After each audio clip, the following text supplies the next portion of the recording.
Yeah, I'm doing all right. I'm probably doing about as good as anybody else is, right? That's what I keep saying, man. Anytime anyone asks, because you can't really say you're doing great, but it's like, I know a lot of people who are probably doing worse. Yeah, I'm always trying to find reasons to be grateful, man. But I think all things considered, it's been a good year, believe it or not, just in the sense of, the gratitude thing. Like I've been trying to find reasons to be grateful. And one of those things is like being home with my family, working on music, kind of getting back in touch with, I don't know, just some of the things that got me into music to begin with, Yeah, connecting with friends, connecting with community online, which, the Discord thing has been great Dude, I love your Discord. Yeah. Dude, I'm glad you do, man. It's like kind of a weird scenario going on over there. I can't tell. I feel like that's another good thing that's been going on this year. There's been a lot of experiments going on, and Discord's definitely one of those things that like, I don't think a lot of people really knew too much about going into it unless you're like a gamer or something like that. Doing something like this is really easy because now I'm like set up to stream. Like, all I have to do is just get in here, fire up my computer like I'm going to work on a song. And then I have a camera set up. I have my mic set up. I'm like ready to go all the time. Right. Which is great. I'm like, damn, what the hell was I doing for fucking the last 10 years? You know what I mean? Like, I feel like people have been doing this kind of shit. I'm figuring it out now, like with the streaming thing, with production, with Discord, maybe not 10 years, but you know what I mean? Like, yeah. For years, people have been doing this type of shit, right? Yeah, man. And I think what I liked about your Discord, I mean, I'm just gonna brag about you and me for a second, but I feel like you're the only other artist I've seen who's actually just hangs out in the Discord and actually talks to people and communicates. It actually makes me want to come and hang out there because it actually feels like a real conversation is taking place in a real community.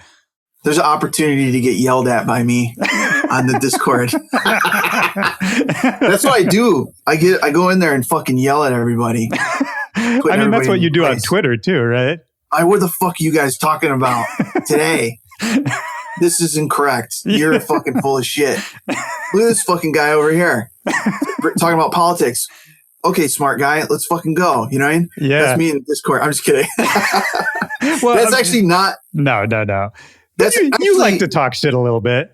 I'm definitely talking shit in there. I was going to say, I was going to be like, that's a joke. That's not how it goes down. But actually, that's exactly how it goes down sometimes. Well, dude, it's funny. I just remembered this morning when I was thinking about talking to you. The reason we're doing this now is because I was on your Discord and it was right before the election. And we were like, we should come on and talk about the election. Doesn't that seem like it was like a year ago when we were thinking about that? Dude, I don't even know what's going on with time. It's like warped in a very bizarre kind of a way. Because you're right. Things that seem like they happened recently, I'll be like, damn, I'll check my calendar. I was like, that was months ago. And then also like vice versa. You know what I'm saying? Yeah. Like I'll like I'll be like, oh yeah, I'll get to that. I actually just returned an email to someone I'm working on a track with. I was like, holy shit, the last time I sent an email to this person was 4 months ago. Right. But it didn't seem like that long ago. It felt like a month ago. You know what I'm saying? Yeah. I was like, damn, it's fucking 4 months ago. But yeah, so to answer your question, man, I'm sure you feel it too. Time is very distorted, It's so weird, man. And I've been thinking because pre-pandemic, when you're kind of in the release music, go on tour, rat race of it all, I mean, time is strange then too, but at least it's sort of repetitive in the sense of, okay, for the next couple weeks, I'm doing this chunk of my life, then I'm back in the studio, and you sort of know what to expect. Whereas this time it's like, either you know exactly what to expect because it's the same every day, or you have no idea because every day is the same, time has no meaning. Yeah. Yeah, for sure, man. I think there's certain loops I've realized I get caught up in that over the course of a year, your brain kind of goes like, all right, the time you spent working on your stream stuff gets kind of like compressed into like one time capsule. Yeah, like and then one you're like, all right, memory. the time you've spent grilling, like the time, you know what I'm saying? Like, because that's basically what I've been doing. I've been grilling, I've been hiking, I've been making music, I've been fucking talking shit on Discord. Did I say streaming? I've been streaming. Yeah, I feel like that's like kind of related. No, absolutely, man. And then, yeah, I don't know. I've been DJing. Yeah, you did some live stream like sets as well. Yeah, but trying to keep the torch burning through all this shit. And it's been cool, man. You know, like there's moments of existential dread that we all go through in this period of time. Yep. But I think maybe sometimes I feel a little guilty saying that I've actually been enjoying this period of time and I've been putting it to good use. And I really have been putting it out there for people because I know it's not easy for everybody. And I know that I'm like privileged to be able to spend this time working on music and hanging out with my family and grilling. You know what I'm saying? Yeah. It sounds like I'm on vacation. And I feel very privileged. And I'm trying to like reach out to people and say like, yo, if you're lost and you're having a hard time, for one, you reach out to your friends and family, but also if you're in a place where you're just like, man, I don't know what to do with myself and my time, jump on Discord, because not just my Discord or your Discord, but just Discord in general and Twitch in general, because I've discovered so many little communities of really exciting, interesting people that are like positive. They're like looking forward to seeing each other virtually. I feel that way about my community, you know, as much as I argue with them. Right. Sometimes people fucking leave and they come back and they're like, all right, I cooled off. Like, but it's great. It's like a little club hangout. Like, I feel like I'm hanging out. Like back in the day, I don't know if you were, man. I feel like you were on the, I was kind of a lurker on like the Holotronics board. Yeah, I was on the Holler board for sure. Yeah. I feel like I remember seeing your name on there. There's a lot of people I remember kind of ending up on my radar because of that board. I think like guys like, wasn't Tits on there too? Yeah, Titsworth? Dave Nada, Titsworth. Dave. Dude, I mean, there were so many. All the French electro guys were on there. It was this weird collecting point. The one of the guys from Mad Decent, what the hell's his name? Paul DJ. or Jasper? Paul. Yeah, Paul Devereaux. And I was more of a lurker on that board, but the board that I was on was Dogs on Acid. Of course. And I met most of my friends to this fucking day on that board. Like they're still my friends. You know what I'm saying? Yeah. Guys like Nick from Bro Safari, Nick, Gigantor, fucking Spore, aka Feed Me. So many people. And that was like where I got my first records like signed, like just from people sharing stuff on the grid portion of Dogs on Acid, which was like the producer's den, so to speak. And in so many ways, man, a lot of these like Twitch streams and Discord stuff. And I just feel like people would be surprised that you can make some actual friends during all this shit. Oh, you know absolutely, man. And it's like, it flattens the playing field again, right?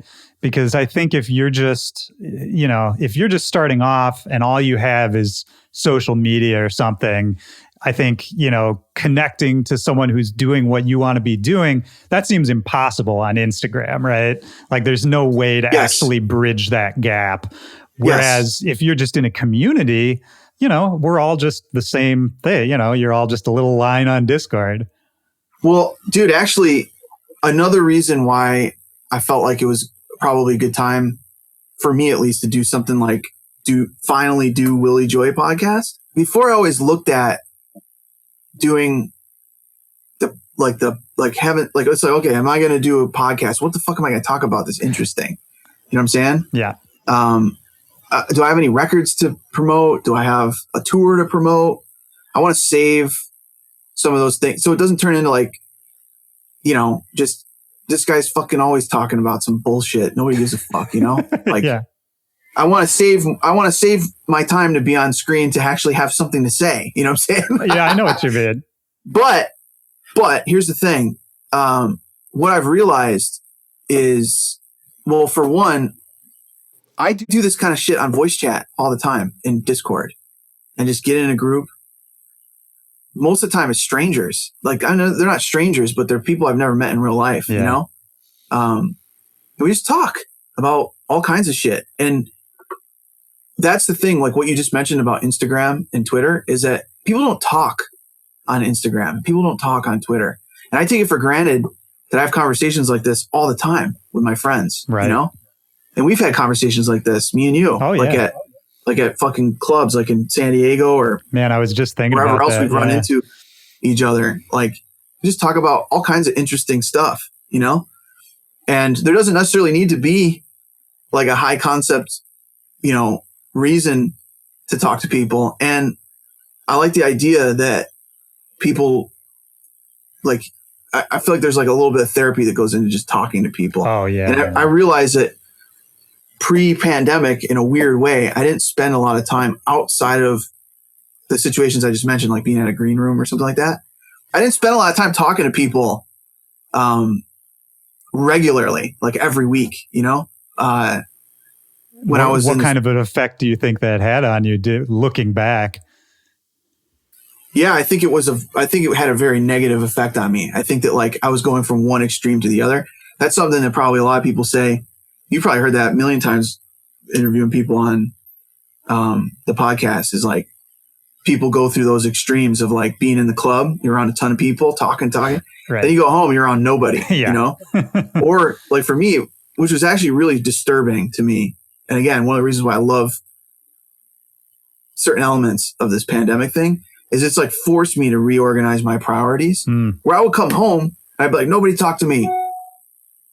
I'm all talked out. I need to go in the studio and fucking work. You know what I'm saying? Yeah. And just work on my shit. It's just a very strange, and then here's the other thing. I remember it was like being a kid trying to get on, and I just was straight up just not talking to anybody. I was just in my fucking studio, and I go through periods of time like that too. It's helped that I put the studio back in the house. But man, when I first moved out to LA, for example, I was just in the fucking studio. The only people I talked to was like the guy at 7-Eleven, you know what I'm saying? When I go buy a pack of cigarettes or some shit. Yeah. Which is really funny because like the reason you're supposed to move to LA is to be around people, right? And to make those connections. I think people do one of two of the extremes, right? When they move to the city, they either do what I did, which is lock yourself in a fucking closet for years and just work. Or they do the other thing, which is what I ended up doing after that, is just fucking party nonstop until you have to, someone checks your ass. Well, who checked your ass?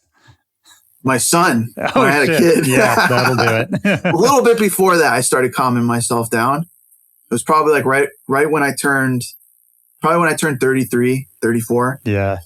I think I hit a wall where I was like, all right, you got to figure out what you're excited about or get the fuck out of here, like get out of LA for sure and go somewhere where you can get your priorities in line. And I think I never really got too crazy, but my priorities got all mixed around, and I think a lot of it had to do with just the amount of success that not only, without blowing my own horn, I had. Yeah. But also my friends, where I was like, damn, some of these motherfuckers are like, pop level of success. You know what I'm saying? Yeah. Do you want that? Or what do you want out of life? What makes you happy? And my wife, who you met, I think. Shara? Yeah. I met her a couple times. Yeah. She's like, well, gonna bring it up again. It'd be really nice to have a child at some point here. I was like, you know what? You're about right with that one. I think it's about time to have a kid. So yeah, I calmed myself down but I didn't realize my priorities were still shuffled around until I had a kid. And then it was like, cascading level of responsibility because, and even leading up, like I said, to the pandemic thing, it's like that even more so put me in a position where I was like, all right, what's important in my life, right? Yeah. And you know what? One of the weird things, obviously my family's important. That's like obvious, right? But one of the things that I think I had around me the whole time that I felt like I didn't take for granted was, but I did in a way, was like my I hate to say fans, but support, like people are supporting me. People who listen to what you do. Yeah. Friends, fans, quote unquote, who are friends. I mean, honestly, like those people, I started seeing it in a different light, like where they were like reaching out, being like, bro, this is dope. It's like, man, like when your friends say shit like that, right? Right. Like, you put out a new track. I mean, sometimes my friends don't even say that shit, Oh, 100%, man. I'm like, bro, thank you. I always said thank you. I tried to say thank you or like to tweet, thank you, Yeah. There's a different vibe though when you're on Discord and Twitch and there's this discourse back and forth and someone's like, yo, this is dope. I think the problem, if there's any problem with the new paradigm, in my opinion, in this emerging new world that we're living in, I think with streaming and Discord and Spotify just fucking people into oblivion. So now it's like there's more focus on like who has your back and what are you going to do for those people that have your back, Yep. And how it, and the days of like, remember back to what you're saying, like some of those French electro guys, especially the French guys who are super cool, right? Because they're French and they fucking just naturally enigmatic, and they smoke cigarettes in the darkness. And they put out these records that are made on some cool vintage equipment, and and there's some magic in there somewhere. And they never know Daft Punk, maybe. You're right, yeah, shit like that. You know what I mean? I feel like those days are, it's few and far between now when somebody can kind of capture that kind of magic in their persona, where they're kind of untouchable, and they exist in this like parallel universe where they kind of break through that barrier periodically only to give you music and maybe do a tour. Yeah, it's like they're not human, right? It's like there's something else. It's like they're not the same as you and me. That's the idea. Yeah. They're like demigods of music. Right. To me, it's harder and harder to maintain that position without coming off in a way that's pretentious. Yeah. Which I think is a sign of the times. Like people are holding a huge amount of contempt now towards politicians, people with money, rich people, celebrities. Celebrities. Like anyone that's trying to hold themselves in a position above you. To me, that comes off immediately as condescending, pretentious, privileged, all kinds of things that make me say, guess what? Fuck you. Like, you're not better than me. You know what I'm saying? Right. I get it. It's like, who also wants to be a fucking fan of someone like that? You know what I'm saying? Like, one of the things too is that now everybody's got the access to be a creator themselves, So now if you buy a laptop, it has the capacity to run anything that you need. Like even a shitty laptop. Yeah. You can run Ableton. You can run some plugins. You could write a whole amazing record. And this has been the truth for a long time, This isn't new. But I think people are coming to that realization that what separates me from this person that's out there making music, And I asked myself that question a lot. And especially since I started streaming and interacting with people on Discord, I'm like, God damn, there's so many talented people out there. Some of them are super young. Some of them only just started making music recently. But they've been into music for a long time. And they just needed to see that it was like, almost like it was like I had permission to make music or something. You know? Yeah, I do.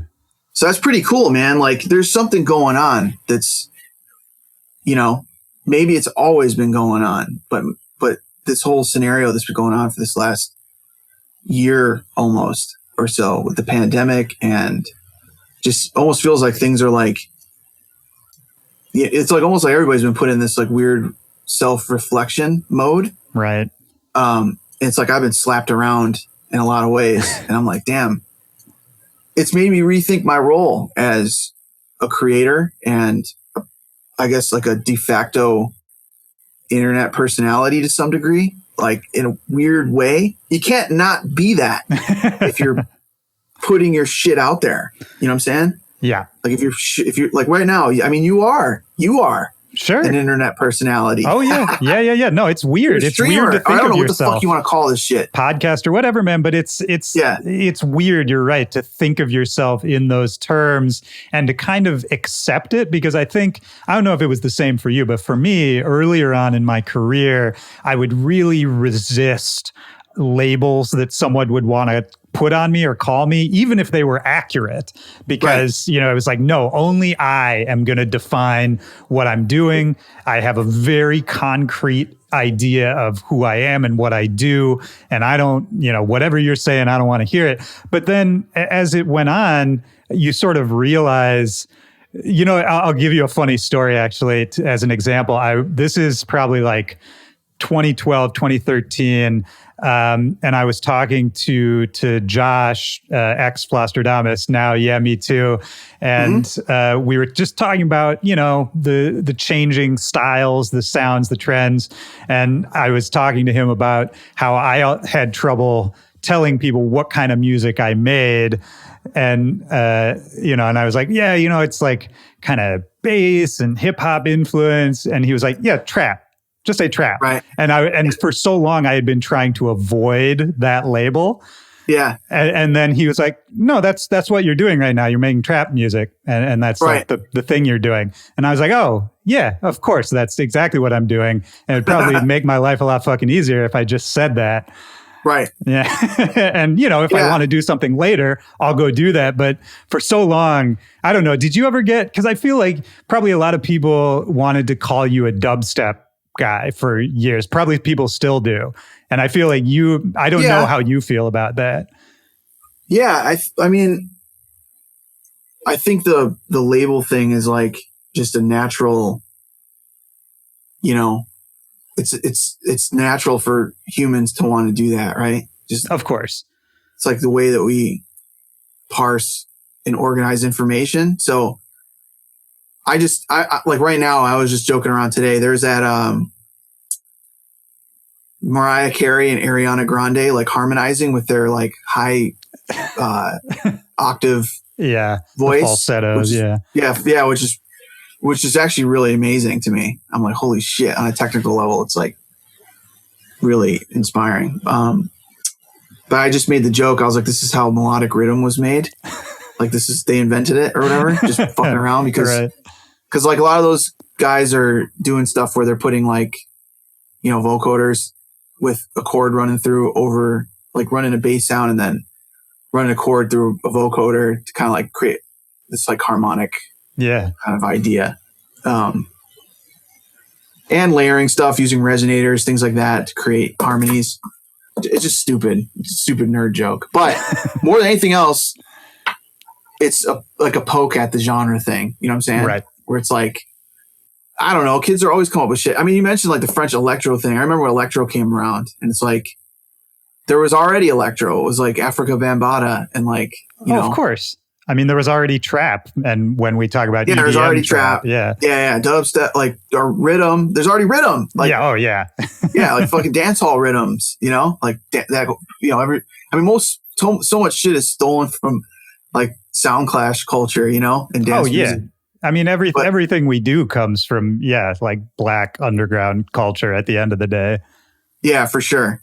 I mean, dude, that's like another thing that like yesterday is kind of like getting a little heated in Discord about just people, people reach a boiling point when they're trying to get on where they're like, what the fuck? Like the entitlement becomes too much, and it's like, you're like bursting at the seams with frustration.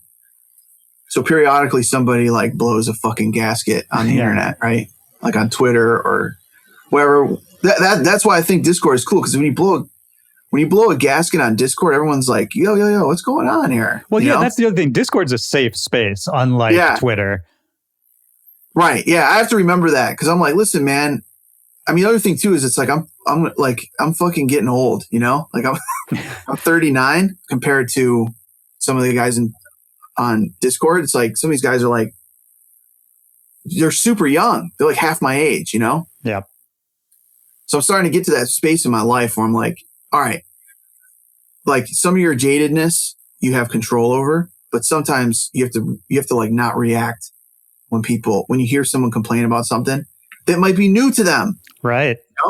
Like you've had the time to go through all this shit and slowly but surely like kind of learn some lessons about entitlement. And that's a big one. And along the lines of what you just said about, the arc of dance music in general, and who and where it started, who started it, and all that kind of a thing. And that reframes my own entitlement, where I'm like, look, you didn't invent all this shit. You know what I'm saying? Yeah. You like were inspired by it, which is fair play, right? And you made your own stuff as a result. But man, there's a lot of other people out there that, I mean, in the scheme of things, there's a lot you should be spending your time being grateful about, and maybe even using your platform, definitely using your platform to help other motherfuckers be seen, being a white guy, from the suburbs in upstate New York. It's like when you're a kid, it's kind of like you versus the world, right? No matter who you are, but you reach a certain age and you've had a certain amount of experiences and you put your life in context finally with history, and you got to start like straightening yourself up when you get upset and say like, yo, what can I do with this energy to help somebody? That can flip around that paradigm in a really interesting way, Yeah. So that's what I've been trying to do a little bit more. Well, I love that, man. And it's, I guess we've talked a lot about why we like Discord at this point. But what I like about what you're saying is, you created, as opposed to starting your own label and releasing stuff from, younger artists or whatever, which I'm not talking shit about, but what you're doing is internal. The help you're giving, this isn't something that people are seeing publicly, you know what I mean? And to me, that's actual help, community building. That's the real work, And I think that's what helps push everything forward. I mean, and all this talk too, you're talking about being young and being fired up and growing up in upstate New York. I mean, when you were coming up, what kind of, you mentioned the Dogs on Acid board. Did it feel, other than that, I mean, did you feel separated from a scene? Was there a community around you? Like, what was happening musically around you when you were a kid? Well, you remember that time period. It was like late 90s. Yeah, late 90s, early 2000s. Yeah. When I really got into it. And outside of the actual rave experience, which was very small and underground in upstate New York, there wasn't like, it was like I got into the music and I was like, damn, I got into jungle, like drum and bass, through guys like Craze that was mixing it with hip hop, because all my friends were into hip hop. So I was into like the kind of more underground hip hop stuff, and then turntablism. And I found out about Craze, and then I'm like, holy shit, this fucking guy, it can be done. It makes sense to me too. Right. Hip hop, drum and bass, this definitely works together, And then it was like, I think a different strain of dance music started to emerge in America. And then it was like, I went as far as I could go with being like, okay, so there's DJs, they're DJing music. I need to start doing that. So got a pair of turntables, got vinyl. How old were you? I was a freshman in high school. So I was, whatever age I was, 15. That's about the same as me when I started. Yeah. So yeah, I was probably 15, something like that. Yeah. 15 probably. And actually, man, I was like, kind of like barely living at home. I was kind of getting kicked out of my house a lot. So were you a troublemaker, getting in trouble as a kid? I wasn't a troublemaker, and as much as my just family was fucked, man. I had a bad family scenario going on. So I got some turntables and set them up at my friend's house. And shout out Ryan Rock, who actually might listen to this. Shout out Ryan. These guys are floating around on social media that may cross paths with some people out there listening. You might know who Ryan Rock is if you are into the scene, especially if you're from upstate New York. You probably definitely know Rock. But yeah, I had my shit set up at my friend's house, and I would go to school, crash at their place usually, and just it kind of became like a community turntable scenario. And yeah, we used to go to raves on the weekends, and little by little, we all kind of like picked it apart and realized at a certain point, there's people out there making tunes that are getting pressed to vinyl.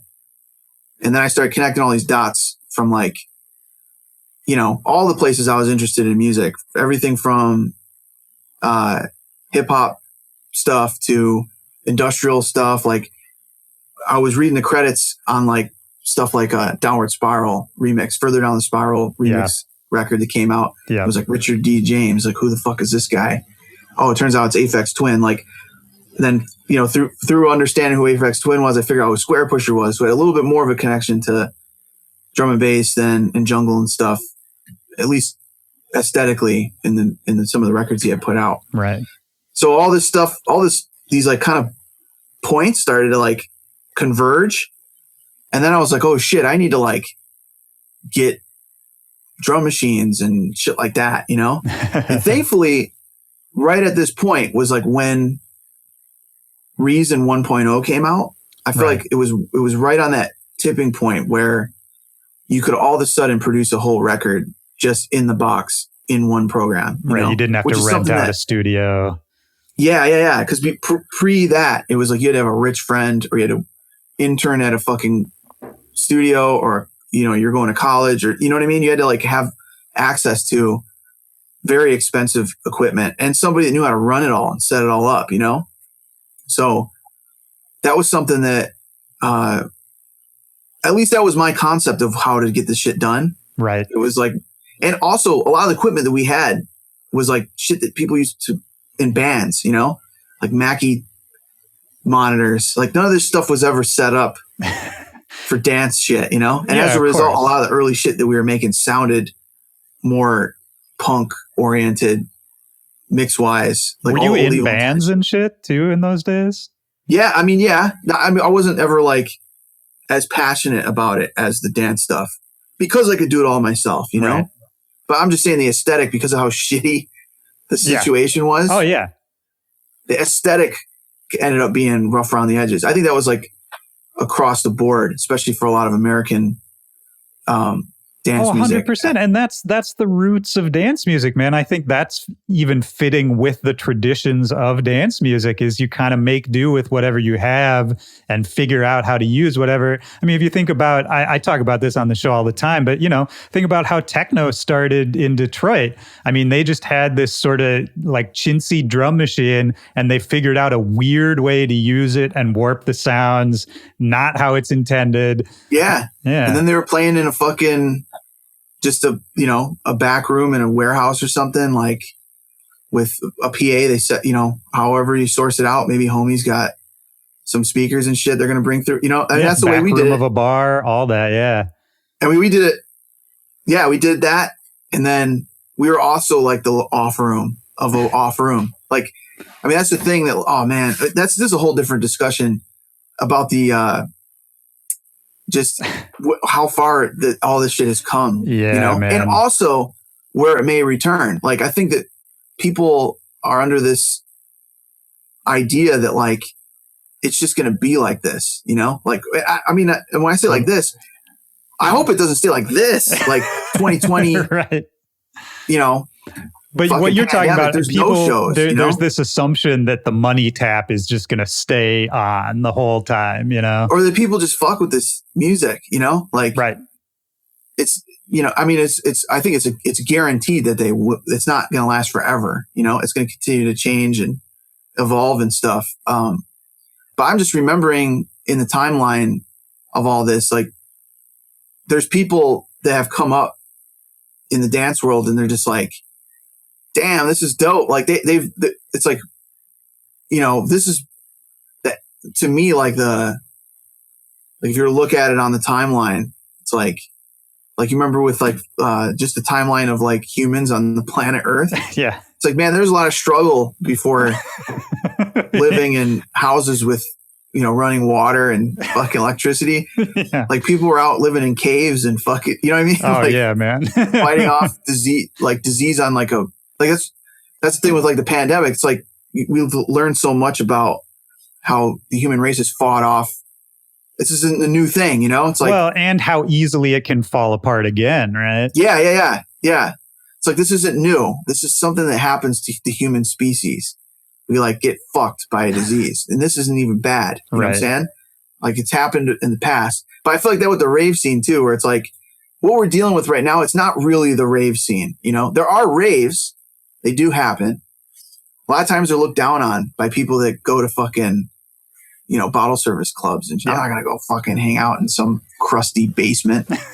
Listen, you know what I'm saying? Oh, yeah. I mean, that was like a rave, right? Oh yeah. That was like that was my happy place. That was where I felt more comfortable than anywhere else. There was no difference to me than going to like, see a show in like somebody's garage, like a fucking punk show or something, and going to like a rave back in the day. Cause it was just a dingy scenario. Oh, 100%. No one really calling the shots. It was all, I mean, I remember there's this place we used to go called Buttons in Syracuse. Great. Straight up, it got raided by the fucking ATF. You know what I'm saying? Like fucking, it was way off the rails. Dude, let me trade you a story here because this actually connects back. I remember my senior year of high school, because also people forget raving was not cool. Being into electronic music was not cool. And so I remember senior year of high school, I was like one of a few raver kids at my school. And I had finally convinced a larger group of people that like, oh, you got to come. It's so cool. Come check it out. So like I had arranged this group of maybe like 15 kids, some of whom were like cool kids, and we were all going to go out to this rave, and Craze was headlining, first of all. And we showed up, we waited in line it was at an ice arena in Minnesota that like, I'm sure they didn't have permits for. Yeah. We waited in line for an hour and a half, and then the police shut it down before we got in the door. Oh yeah, that was that, and they'd never take another suggestion from me ever again. Yeah, the sense of like, I mean, I can imagine now coming up and being like, oh shit, I'm going to go see, just for the sake of throwing a name out there, like Excision at First Bank Center, in fucking Colorado, and it's like a massive stadium with like legit security and organization and all this other shit, versus me going to a jungle show in Buffalo or Toronto. I mean, actually Toronto had their shit together even back then. They had a big scene back in the day, right? Rave in Toronto in like the early 2000s. It was like a big scene, legit. right? It was like I mean, they definitely did some illegal shows, of course, but they had legit shows that were like big. And, I man, if anything, I was more inspired by that. That was actually where we were like going back to your initial question. That was where we figured out what the fuck was going on, was in Toronto, because our local scene was just a fucking mess. You know what I'm saying? Yeah. I mean, it was cool. We had some cool people that were pushing cool shit. Definitely cool promoters that were ahead of the curve. But that was where there was a direct line to the shit that we were into in the UK. Like they had a direct line of people coming over. Right. And even if you go back and listen to the old mixtapes from that time period, they would shout out Toronto, and it was like a active part of the drum and bass jungle scene worldwide, Yeah. It's do funny. LA, you know? Yeah. It's funny, man, because my first thing in rave music was happy hardcore. Like that was the first piece of vinyl I ever bought. And for like a year or two, I was heavy in happy hardcore. And it was the same thing. Toronto had this crazy scene, and it was all the UK people coming over. And I never actually got to go see any shows up there when I was a kid, but it was always like that promised land of like, this looks so much bigger and crazier than anything I'm doing. I mean, because of where we were at geographically and the age we were getting into all this stuff, we were like, I don't know what generation, but we were like, very on top of being Americans, we were many generations removed from like the originators, of jungle and hardcore and all that shit from back in the day, the UK hardcore sound. I mean, were you thinking about the future back in those days? Were you thinking about like what you could do with this, or that you could make this a career, or was it really just, were you more in the moment then? I'm always curious about those early days. Well, like you were saying, man, it's like now that I'm a bit older, I can look back at myself in those situations and see it now through maybe a little bit more of a objective lens, where I was like, damn, my friends were coming to this shit. Like you were saying, I was listening to you're listening to talk. I was like, yeah, I remember bringing friends.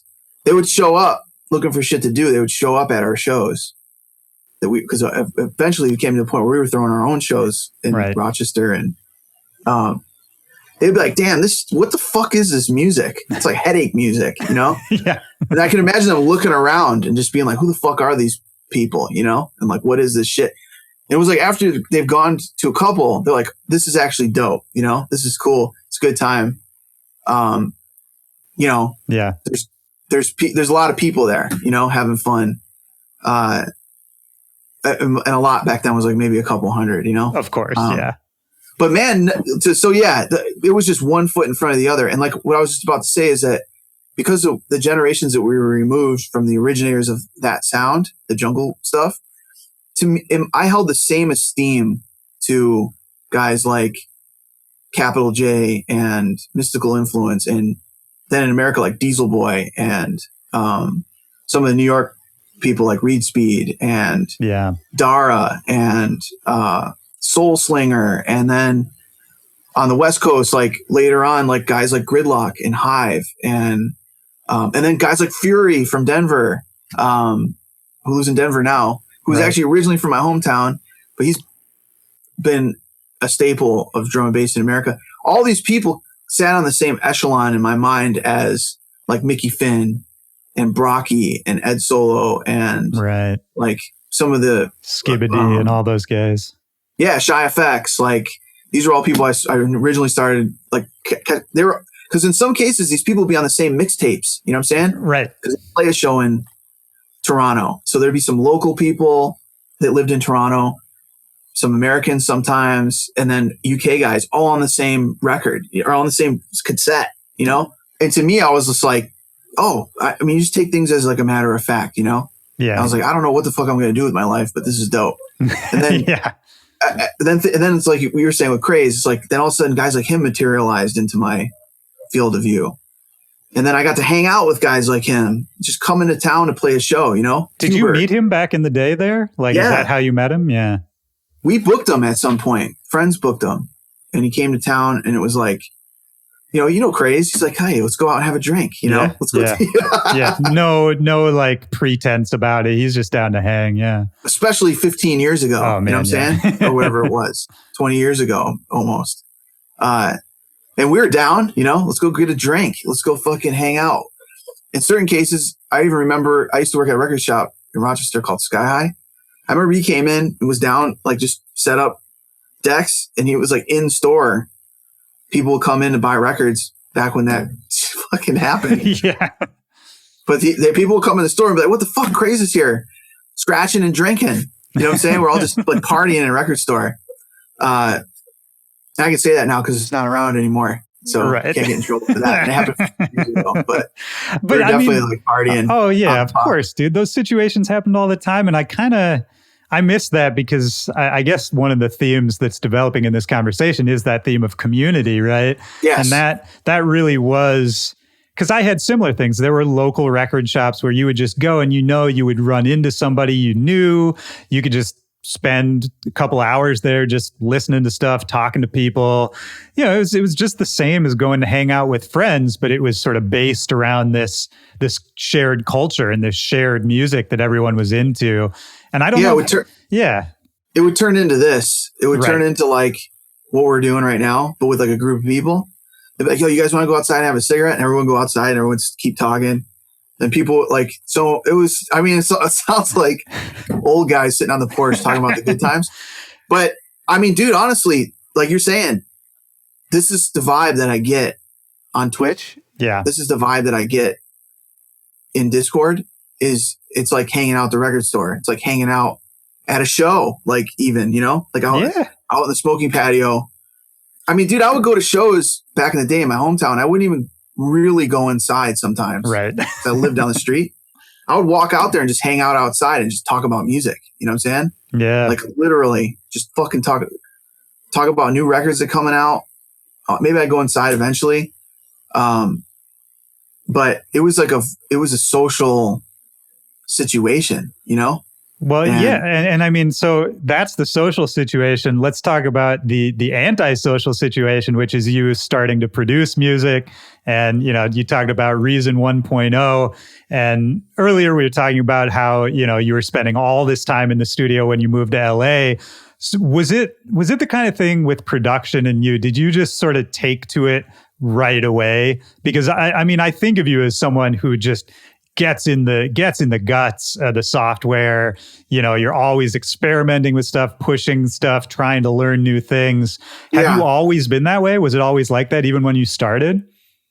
Again, man, it's one of those things that now that I'm a bit older, I like have like a more of an objective kind of perspective on what was going on when I was a little bit younger. But now I like, especially because now I have my own kid and I'm like looking at this little person grow up. I'm like, damn, yeah, man. I was like, and also this goes out to anybody out there. If you're like walking around, like making beats all the time, you're just thinking about music all the time. That's not necessarily normal. You know what I'm saying? Like, yeah.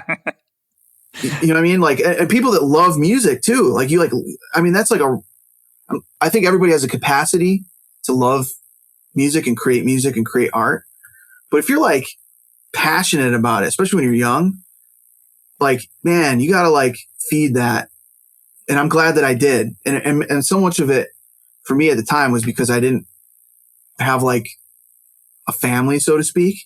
It was like my family was my friends, and I was looking music's for things probably then a place you can kind of escape to, right?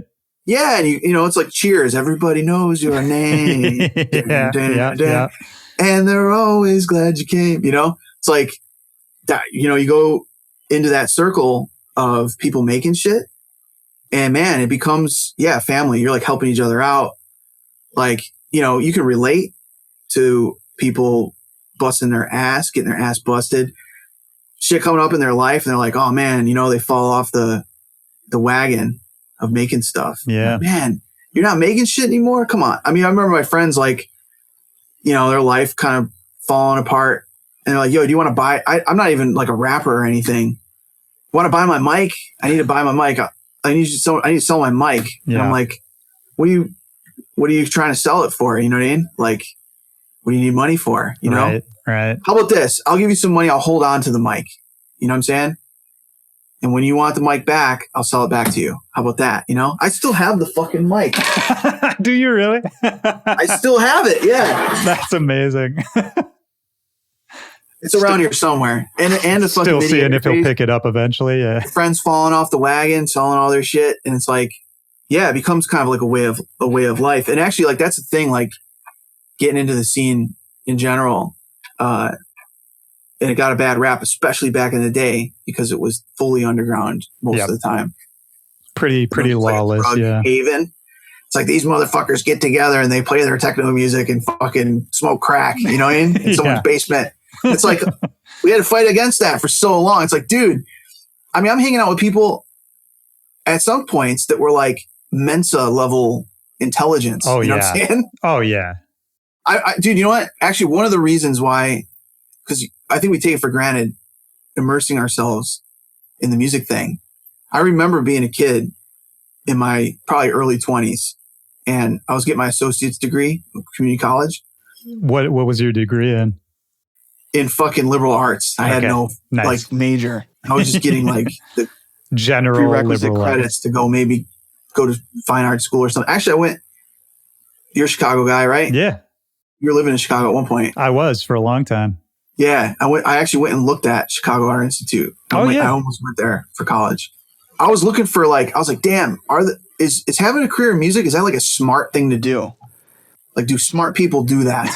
Or is it just people that are like touched by God of creativity and was just like, you shall be Bob Marley. Right. Right. The French electro guys. Yeah. Phillips wasn't around at the time, but you know what I mean? Yeah. But honestly, kids think that. They think you're touched by. It's what we were talking about before with the French electro guys that have this image. It's not human. They're not the same. Some people can do it. Yeah. Some people can't. Not everybody can do it though, Yeah. But then I started realizing, I think when a major turning point to me, believe it or not, and this might blow a little bit of smoke up A-Track's ass, but when I found out that he at one point was like going to school for physics, something along those lines, I was like, this motherfucker decided to be a DJ instead of a physicist. All right. Like, I at least can add another couple years to my exploration of the subject of being a producer DJ thing. Because in my mind, I was like, all right, this guy is clearly, I mean, even outside of the physics thing, he's clearly a smart guy. Yeah, obviously.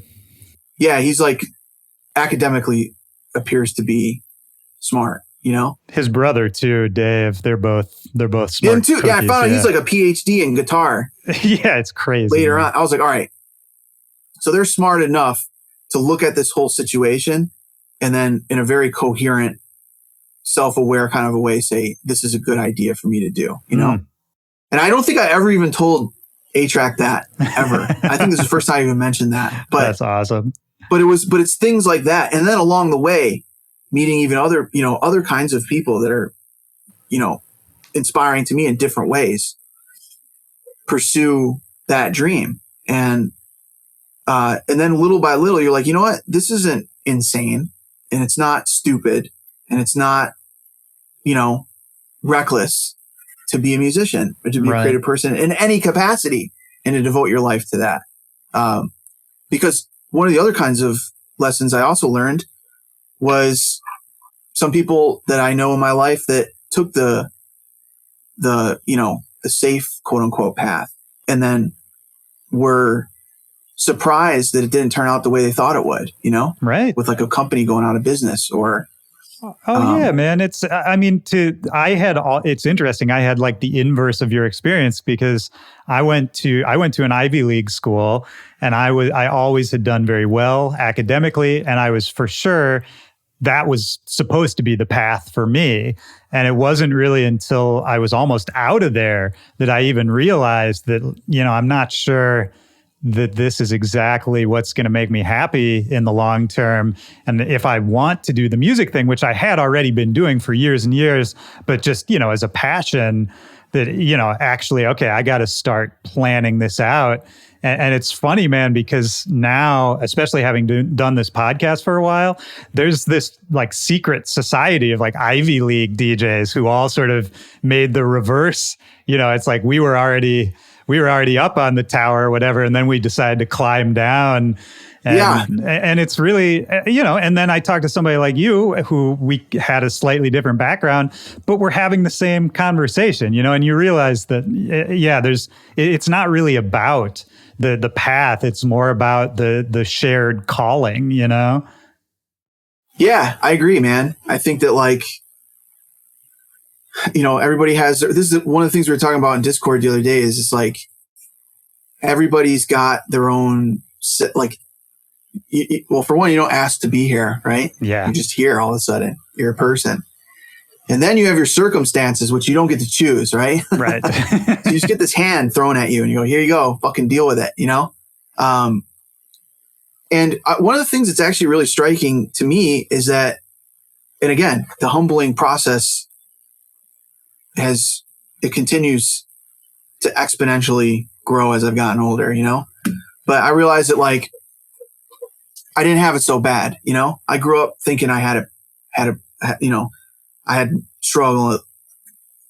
Like, I mean, I did have some struggles with my family life and stuff like that, but there's struggle and then there's what I went through, you know? And I'm not trying to diminish it at all. And I'm not trying to diminish anybody else's situations. But one of the things too, and I'm not trying to like give any excuse for privileged people that were more privileged than me or whatever. I'm not trying to grade people's level of suffering. Of course. But it was striking to me as well that people that came from a privileged background had other types of problems that they were trying to work through as well. Always, you know? Yeah. And because again, you come in this world, whatever it is, it's like you versus the world. And then maybe you're lucky enough to have some friends, and then it's like Stranger Things, and it's you and your buddies versus the world, you know? Right. Then you get out there in the real world and you're like, damn, people are suffering for all different kinds of reasons, you know, at the end of the day. Every single person. Yeah. Yeah. And I don't know, man. Like you said, at a certain point, you kind of throw your hands up in the air and you're like, I'm trying to figure out what makes me happy in this bizarre world that we live in. It's full of all these subjective things, you know? And I'm trying to be a good person, trying to help people out. I'm trying to be proud, but not take for granted the place that I have and the privileges that I have. You know, I'm trying to do my thing without shitting on other people. I'm trying not to be shit on as well. Yeah. Like, it's this weird situation. And you know what? I found the most joy in the camaraderie of this type of a thing that we're doing. Me too, we're man. Hanging out with people that are self-aware. We're all trying to get better at stuff. We're trying to master whatever crafts we have around us to whatever degree. It's like you pull on the thread and you see where it leads you. Like, I think that in and of itself is like a skill to like build, of just learning and having the confidence to chase down crazy ideas that your friends look at you and they're like, "What the fuck are you doing, man? This doesn't make any sense." I don't see any practical application for what the fuck you're doing right now. You know? And you're like, yeah, well, guess what? Fucking join the Discord. You'll realize that there's a lot of fucking crazier people than me out there doing fucking really bizarre shit that's actually really exciting and fascinating, you know? Yeah. Yeah. Well, and I think what's important to separate, and it's really hard to do, I have to remind myself on a daily basis, you have to separate what you love to do and what makes you happy. You have to hold that separate as much as you can from this idea of success, and that because they're two separate things, right? And so you got to do what makes you happy and what you're excited about, what you're passionate about. And I think the more true you are to that, what should happen is eventually you'll find your way to whatever your idea of success is. But if you're judging it against, well, I did the thing that made me happy and I don't have this thing that I want, that makes you start to get insecure and question the thing, right? And so it's because they're really not tied at the end of the day. And I think there is this myth that they always have to be tied. Right. Man, I feel like that my ideas around all this stuff, they're always changing. And like I said, man, the pandemic thing like really put me in a mode to reframe my definition of success, you know? Well, what did you reframe it as? What realizations have you had? It was also recognizing that things that I was, I didn't necessarily take for granted. I was like, yo, those things that you're grateful for, those are success too. You know, like you're already acknowledging them, but just know that is like some of these things you already have, like fucking boom, you're like base level successful right away. I think just if you're able to be grateful, that's success, right? If you can keep yourself in the place of gratitude, I think that's success, right? That's it. Boom. That's it. That's just it. Yeah. Because, because then it's like you start getting really like meta at a certain point. Cause I'm like, damn, I mean, I'm reading stories about people that they can't leave their house. You know what I'm saying? Yeah. Because they're immune compromised, or they're whatever. They got like whatever version of reality. I'm like, man, everyone's sitting at home just like me. It's like, no, they're not just like you. You know what I'm saying? Right. There's motherfuckers sitting at home that are in really fucking, it's like hell, you know? They're in a plane of fucking hell right now. And they got other kinds of problems too, you know? Like, who knows? I'm not going to sit here and list them off, but yeah. I know what you're talking about. So music shit is like full. It's like if there's a success meter, it's like green. It's like filled up. You know what I'm saying? So stop obsessing over that part, you know? And like, and start thinking about, actually, you know, another guy, boom, WWW, man, Worldwide Weirdos. Another guy I've been talking to a lot during this is Sammy. I love Sammy so much. Him and I have been on, I would say, parallel paths that sometimes intersect. And for the listeners, we're talking about Brills, aka LS Dream, just in case people don't know Sammy. Yeah, I forgot we were actually recording. But thought we were just on a phone call. Yeah, same thing. But yeah, like talking to Sammy about his whole mentality. Did you have him on here as LS Dream? I've had him on, yeah. I should have him back. It's been a while. But right when he started LS Dream, we kind of talked about that transition. Oh, yeah, you should have. I mean, it's, great time to have him back too. Yeah. Because, like being around for those, like kind of like him reinventing himself, you know, and finding out more about who he is. And same thing for me. It's like, I mean, at this point I can kind of say we've been growing up together a little bit because I met him in 2008. Yeah. So it's been like I've known him for it's weird that I've known him for 12 years. Cause there you go. That's a time warp. It doesn't seem like it. Right. It seems like I've known him, but maybe some of that too is cause in some ways we are the same people, but periodically have reinvented ourselves, you know? And when I met him, he was in a band called Ultraviolet Sound, and I was doing Kill the Noise, but I just started it, and it was back in the electro time. Yeah, I mean, I have Kill the Noise records that are disco house records. Yeah. I mean, back then it wasn't weird for me to be on tour with Treasure Fingers, right? Right. It's like we were like kind of two sides of the same coin, style wise.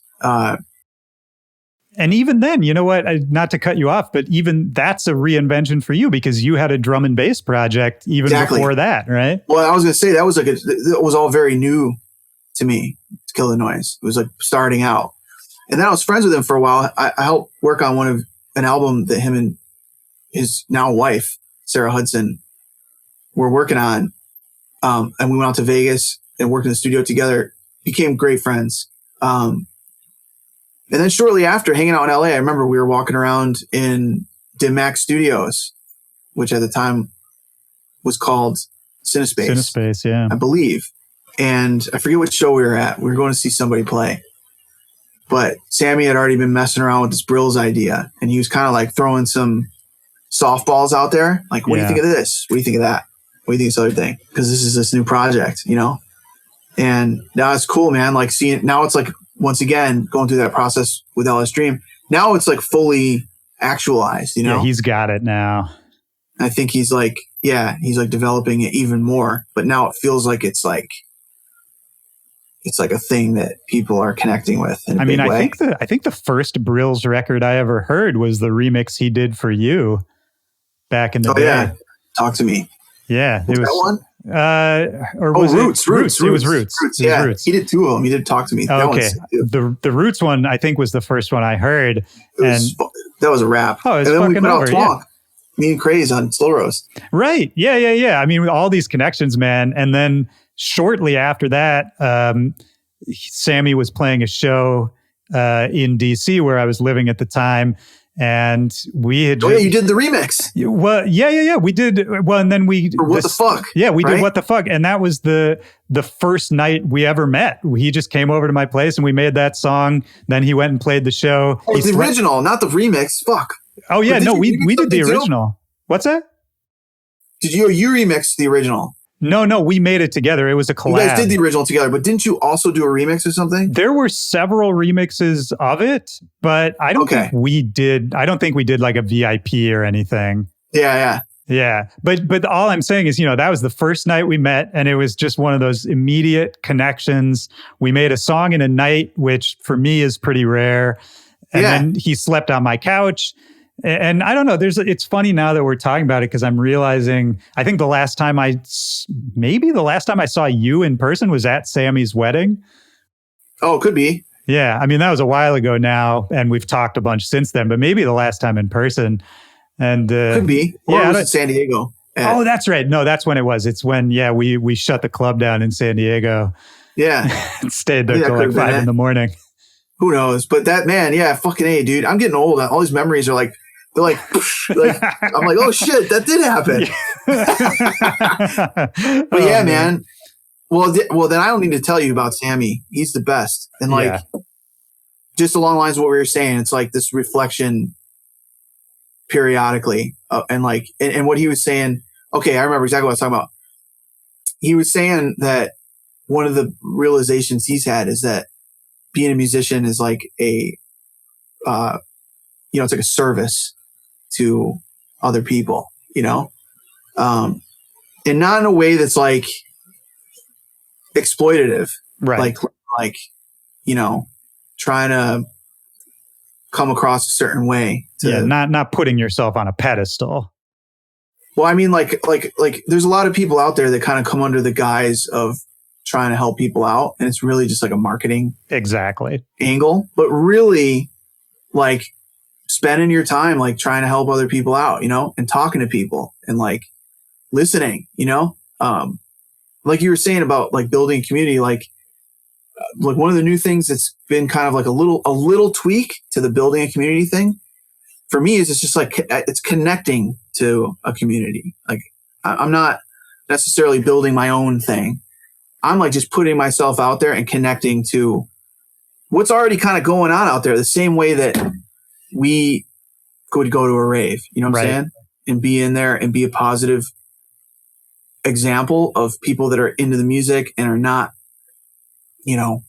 being reckless with our lives. Not to say I don't like to have fun, but do you know what I'm saying? Like, I kind of feel like that, like, it's easy to get caught up in this thing where you're like, kill the noise, open for business, like come fucking buy my shit and fucking don't let the door hit you in the ass on the way out, motherfucker. Exactly. You know what I'm saying? Like, yes. Yeah. But instead of that vibe, it's more like, yo, I'm here, you're here. Like everyone's dealing with their shit, trying to figure stuff out. In this day and age, I think everybody's trying to really figure out what they're good at, and where they fit in and all that kind of shit. And I think that one of the realizations that I've also had is that that's something that we all will continually have to rediscover for ourselves, is like, regardless of your success, it's like you might have a little run where you are successful and you got it all figured out, and then it ends, Yeah. And sometimes it ends abruptly, sometimes it ends slowly,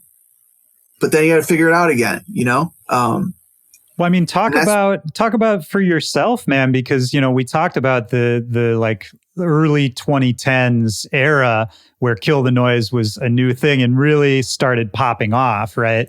You had this string of EPs that were super influential. Everyone I knew was talking about them. You were going on tour heavy, all that sort of thing.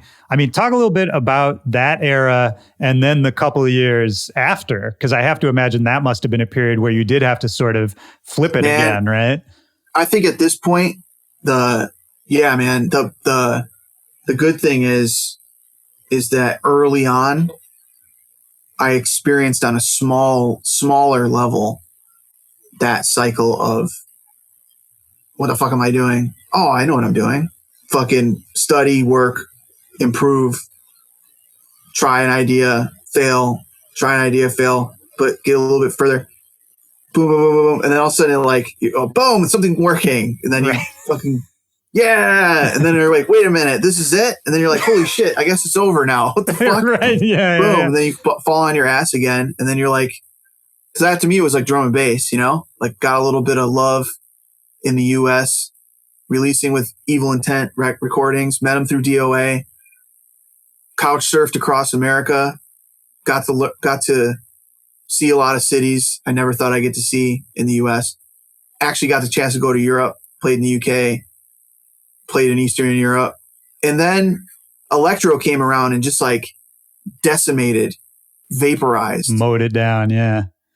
so much of the American rave scene. Like it vaporized like the New School Breaks situation. True, yeah, that never it even vaporized really a got lot off of the shit, ground, yeah. and the true motherfuckers stuck around promoter wise, and some of them that didn't stick around, they are also true motherfuckers too, but they just didn't, they couldn't, like financially. It's tough, yeah. And otherwise, yeah. But electro came around, and man, I didn't do it in a way that was trendy. It was genuinely fucking exciting. Hearing the Justice record, Cross, that was it for me. Yeah. I was like, bro, this is like the record that I should have written. Like, I can't believe nobody else wrote this record. This is what I've been waiting for my whole fucking life, is this record, you know? Yeah. So all the things I love about dance music, like even fucking all the prog rock and metal that I love. It's like, what you were talking about before, man, just setting up a fucking Mackie speaker on the edge of a bar, you know, like it's that rock edge. I feel like what you do now still has that DIY rock attitude. Nothing's changed for me ever. Like it's always been the same shit to me. It's just same shit, different toilet. Yeah. That's the way I always looked at genre. You know what I'm saying? Like, right. And that's from writing a lot of different genres of music, and like, and being around for different iterations and different generations. Like now I look at the rhythm thing and the dubstep thing, I'm like, boom, this is no different from when me and Nick and all those guys were making drum and bass records back in the early 2000s, like, and playing in little shitty bars and being stoked to have our homies support. And I don't know. I mean, a lot of these guys are putting records out. They're not expecting to make a Billboard hit. They're making some shit to move their homies and be like, damn, that was dope. I can't believe I didn't think of that. That's sick. Right. You know? And it's working. You got some balls making a record like that, you know? That shit doesn't make any fucking sense. That's why it's dope, you know? Yeah, exactly. I love that. I still love that, you know? And I think every once in a while we all lose sight of that little community vibe around making music, and you're making it. It's like fucking around with a skateboard with your buddies. It's like they're gonna fucking lose their shit when they see me do frontside flip. None of these motherfuckers can do that, you know? Well, yeah, I know exactly what you mean. Can we talk about that idea through the lens of some of the really crazy shit you have gotten to do in your career? Like with that, were you able to maintain that attitude when you're doing something like making records with Korn? Yeah, it was cool talking to that guy, Jonathan Davis. Yeah. Same shit, dude. We're talking about exactly the same type of shit. But I remember he got misquoted. For you internally, like even for you internally, have you ever struggled? Validating. Yeah, well, validating, but like, are you able to maintain that same attitude and that same ethos when you're like, oh shit, this is on a bigger level. This is different than what I was doing. Yeah, because it was. I mean, that's the validation. Is it like meeting guys like Jonathan Davis, for example, Tommy Lee, fucking from Motley Crue, and then guys directly in EDM, Deadmau5, fucking Skrillex. Like, these are people that come to mind that I was like, damn, I get to meet this fucking guy, you know? See what they're thinking about, most importantly. Like, see how they think about music. And like, I still remember just having that weird superstition of like, if I can talk to this person, then they're real. And then my career is real too. You know? Right. That means I'm real. Yeah. Yeah. But one of the things is every single one of those situations, one of the things that became almost immediately clear is that they were just excited about music, and there wasn't much more to it, you know? Like, maybe depending on who I was talking to. I was talking to Deadmau5. He's fucking arrogant guy, you know? Right. Thought he fucking knows everything. That's not a surprise to anybody. Yeah. No. I think that's pretty well out there. Yeah. but as well, he also was and still is clearly really excited about what you can do with technology and trying to figure it out. He just thought he had it more figured out than anybody else. He not to say that he had it all figured out. Right. He definitely thought he knew more than me. This fucking guy. But wait, I cut you off earlier. You were going to say you got misquoted, something about Jonathan Davis. I didn't get misquoted. Jonathan Davis got misquoted at one point, saying that he invented dubstep. That's great. Which is funny because he didn't mean that, you know? I mean, he didn't mean it in the way that was taken out of context.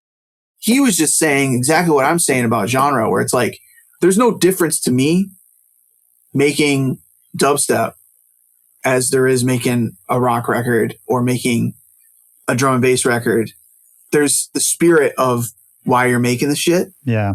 And also in a lot of cases, like there's even like aesthetic similarities, you know? So I think what he was saying is like, and I remember him saying something to the same effect when we were hanging, working on shit. Is he was like, yeah, like this to me is like the shit that y'all are doing is like a natural progression of the shit that we were doing. This is like what we were trying to do, you know? Right. Like with like, you know, detuning stuff into D. 7-string guitars. Bringing fucking subs to the shit. Yeah. And also his knowledge of not only current electronic music, but the shit that he was inspired by growing up, you know? Yeah, those links are there, man. The Slipknot's DJ, he used to be a drum and bass DJ in the Midwest back in the day. Starscream, right? Yeah. He would just play local raves all over. I saw him a couple times back in the day. Yeah. I think the difference is maybe from our generation was a little like, I just think about the separation. Cause that was like, oh shit, this fucking, their DJ it knows about the shit that we like. You know what I'm saying? Like that's a big deal. Same thing with like, was it the DJ from Limp Bizkit? Oh, DJ Lethal. He was in House of Pain. Yeah. But also he was like down with like, cause isn't he from the Midwest somewhere as well? Maybe. I don't even know. He might be. Oh man. There's a lot of DJs from the Midwest that are part of bands. That's that's absolutely especially during true. the new metal era. So it was like the degrees, like if you're from the Midwest, you know about raves, you know about Detroit techno, you know about Chicago house, like you know about cool shit. You know what I'm saying? Yep. Well, the new metal shit, I mean, felt similar to a rave to me. Some of those early shows, you know, because 100%. it was new and weird and underground for years in the early or the late 90s. I mean, that was weird, man. That's what I'm saying. Like, there's I mean, I have to correct my friends so much. I'm like, they're like, you know what? EDM is like, you know, our 80s hair metal. I'm like, why are you going back? Why are you skipping a generation? We grew up during exactly what's going on right now. It's like 90s fucking new metal. Yeah. You know what I'm saying? Early 2000s new metal. Like 100%. Fucking Limp Bizkit, fucking Kid Rock, Slipknot, fucking Linkin Park. To me, all this shit, Static X, there's probably more. There's so many more, yeah. But that energy, like if you go like fucking, I mean, it sounds corny, but go Google fucking Kid Rock from Lollapalooza, I think it was, or something like that. From like, I forget what year it is, early 2000s maybe, or like Limp Bizkit, you know? Yeah. Fred Durst. I mean, people laugh, but dude, that was the shit. Oh, it was, I was all in. Crazy. I was all in, man. Yeah. Yo, it was like a mix of all the shit that I like too. You know what I'm saying? Like hip hop. I mean, actually, my true obsession just before that was like, and probably through that was like Beastie Boys. Sure. That was like the real amalgamation of hip hop, like punk, rock and roll, funk, maybe even a little electronic, you know, spriggle in there somewhere, a little spice. Yep. Here and there. But definitely new metal. And also with the costumes, that's fully EDM. You know what I'm saying? 100%, man. Yeah. And it's like you look back. Beastie Boys wore costumes too, actually, now that I think about it. I mean, that's Remember Sabotage and shit? But if you look back, like for me now, if I go back and listen to a Limp Bizkit record, I remember why I loved it as a kid, but you know, you listen to the lyrics now and you're like, oh, this is maybe like, it doesn't make me feel exactly the same way it did back then. But I think that's exactly right with your analogy to what's going on in EDM right now, which is like, I think it's easy for the older generation, people our age or whatever, to look down and say, this is just, you know, bullshit. And, you know, it's not what I want out of music or whatever. But it's like, no, man, you got to remember, you got to put yourself in the place of when you were young and just hearing music for the first time and just getting excited about music for the first time. Like it's not really about just the content. It's about the vibe and the feeling and the person who made it and the place they were in their lives. You know what I mean? Yeah. So there's the Korn that I grew up with in high school, and then there's the Korn that we worked with for Path to Totality in 2000 whatever 2000. I forget when that came out. 2012 maybe. I have written down 2011. 2011. Sure. Now I'm like 2020. I'm like, if Korn headlining Lost Lands, that's like a no fucking brainer. That would actually be brilliant. Yeah. That would go at fucking Lost Lands. That would be wow. Korn playing Blind.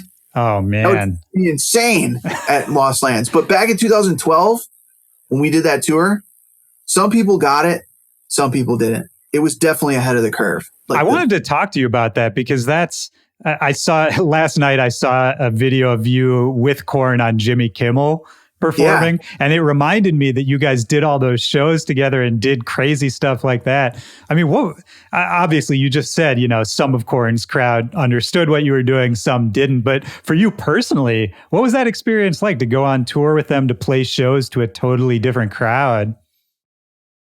I was thrusted into that whole situation and was not necessarily prepared. And believe it or not, I mean, maybe it was obvious. Well, how could you be, man? Well, it was one of the great things about spending so much time hanging with Skrill, there's a lot of reasons I love this fucking guy. That's one of them for sure. It's like I remember going out to Coachella to go see, with the crew, to go see Sonny play. Right. And then it's like backstage, I didn't even know this was happening. They're like, yo, fucking Korn's going to come out during our show and we're going to play, I think it was Get Up was like the tune that they had done. Right.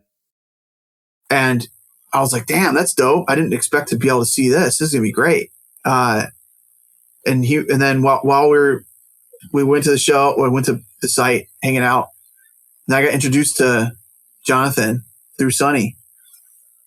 And he's like, yeah, we're going to work. You guys are going to work together. I was like, what? And he's like, dude, I'm a big fan. I was like, oh shit. I was like, damn. All right. I mean, I don't know what we were going to work on, but right. I'm up for it, I guess. And the inside of my head, I was like, the fuck are you going to work on with these guys? You're not on the same level. There's no way, Yeah. But actually, like, it ended up becoming a really cool, easy opportunity, to learn a bunch of new shit. And I definitely got thrown into the deep end of the pool with the Jimmy Kimmel thing, where it was like, what the fuck am I going to do? I don't play fucking, there's no role for me to be anything but a DJ in this situation, right. And I remember Sonny was too busy to do it. He couldn't do it for whatever the time they had scheduled. So they were like, dude, you have to do this shit. Like, or else, I don't know. Like, you just have to do it. Yeah, you don't have it. There is no or else. Yeah. I was like, man, I don't know what the fuck I'm going to do. I'm going to look like a fucking idiot on TV. They're like, well, you don't have to do it, but you have to do it, if that makes any sense. Yeah. Yeah. And I was like, yeah, all right, I'll figure this shit out, So I ended up loading up a bunch of shit in Ableton, like a bunch of samples. We ran through it a couple times. I was like, this is going to be a fucking disaster probably. But the one thing about Jonathan, man, is he's like got the coolest energy, Yeah. He's just like, I know you feel stressed out about this, but we're fucking around. And honestly, like, we're fucking around. This is serious, but we're fucking around. We're having fun, right? Yeah. I shouldn't say fucking around. We're having fun. Everything's going to be fine, even if things go wrong, everything's going to be fine. That was like the vibe. Even in the studio making the tunes, it was never like a dark, like, it's like, that Eminem song, you only get one shot, do not miss your chance to blow. It never felt like that. You know what I'm saying? Like at any point working with any of these fucking guys, like it was just super validating, right? Of course. To get to that level, find yourself there and be like, and then also get the reassurance of like, yeah, that's how it happens, man. For all of us, like, it's not like you get welcomed in. It's like now you are knighted as somebody that deserves recognition, Right. It just happens. Sometimes it happens and you don't even realize it until it's over. You're like, oh shit, I was recognized at one point. Right. Maybe I was too busy to realize it. Maybe I was too drunk. Sure. You know? And I think whenever it happens, you're not going to feel ready for it. There's nothing you can do beforehand to be like, whenever it happens, I'm ready. You're always going to be doing this shit on the fly. Yeah. I also think there's just levels to it too. It's like, and like I said, it's like, I'm very aware actually right now, the period of time we're going through will be a memorable, like it'll be a moment in my life with the Discord thing and the Twitch and all, even though it's not a huge audience, that I'm going to look back on and be like, that was dope. Like that was a meaningful, successful moment in your career. Right. Even though it was sad to look at your bank statement. Yeah. Well, I mean, which is vice versa, man. I mean, I was like, right. I wasn't interacting with my fan base at all at periods of time in my career outside of the club experience. I love talking to people at shows, but I wasn't on the internet like getting involved with the fan base. It was a one-way ticket where I was active on social media, but I wasn't really like getting to know fans. Sure. I mean, I think my favorite from that era was when you made toilet paper rolls with your tweets printed on them. Oh yeah. That was by far. I think that's my favorite piece of merch I've ever seen anyone make. Dude, thank you, man. Gotta get back into that spirit. Actually, dude, speaking of merch, this shirt I have on right here. Oh, is that you? This, it's like a Grateful Dead Kill the Noise flip. Sick. I got a bunch of them that I don't know when this is going to air, but they'll probably be out by then. So nice. Next week we're dropping them. Oh yeah, it'll definitely be out by then. Actually, I'm trying to think of what I want to flip, like a Grateful Dead tune, like not fully remix it, but kind of flip it. I did it with like a Led Zeppelin tune. Did like kind of like, it's like, again, to the point we're saying, like flipping classic rock and progressive rock tunes with the electronic vibe. Right. I actually really fuck with like. It's fun. So my favorite artists are guys like Grizz, for example. 100%. And like Big Gigantic. Yeah, actually, like there's a lot of Pretty Lights. I'm trying to think of some more people.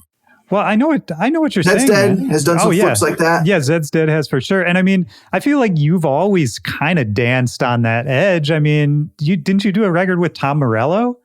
Yes. Yeah, for Triple X.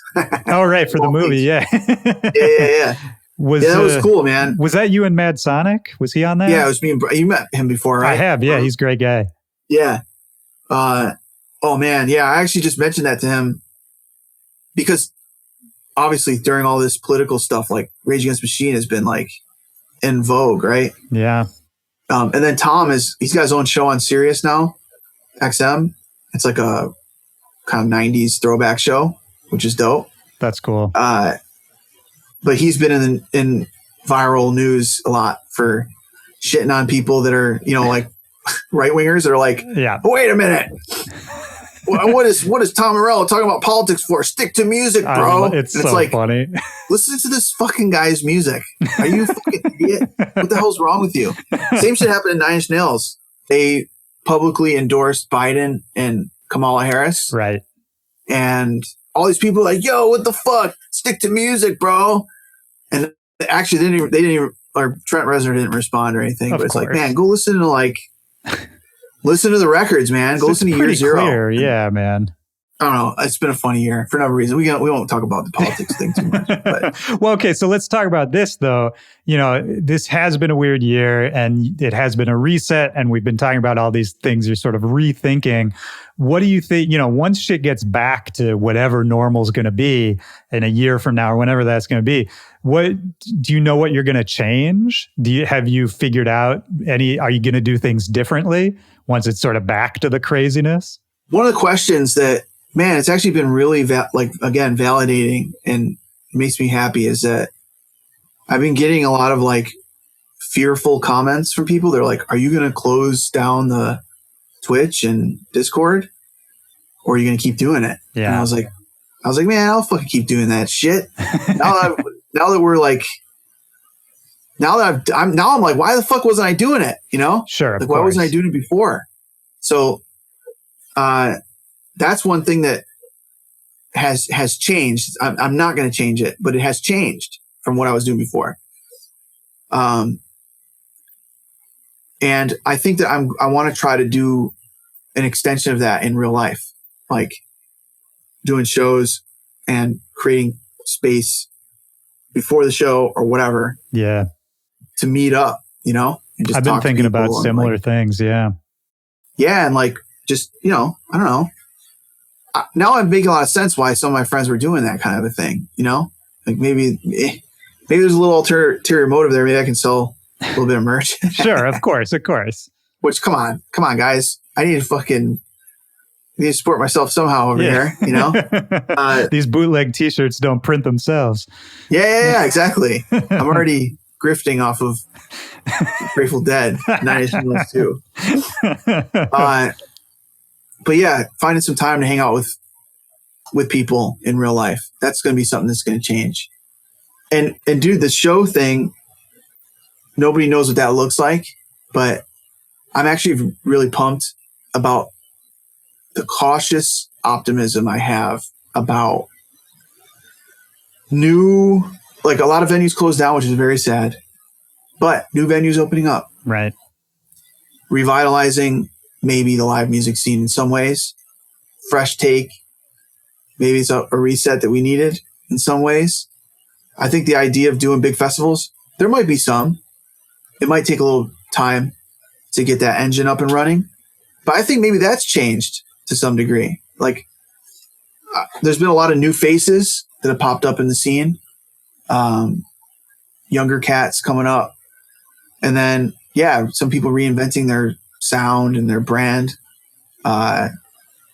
which is really exciting, LS Dream comes to mind. Yeah, man, I completely agree with everything you're saying. How engaged are you with the kids and the new sounds? Like, are you checking out new music all the time?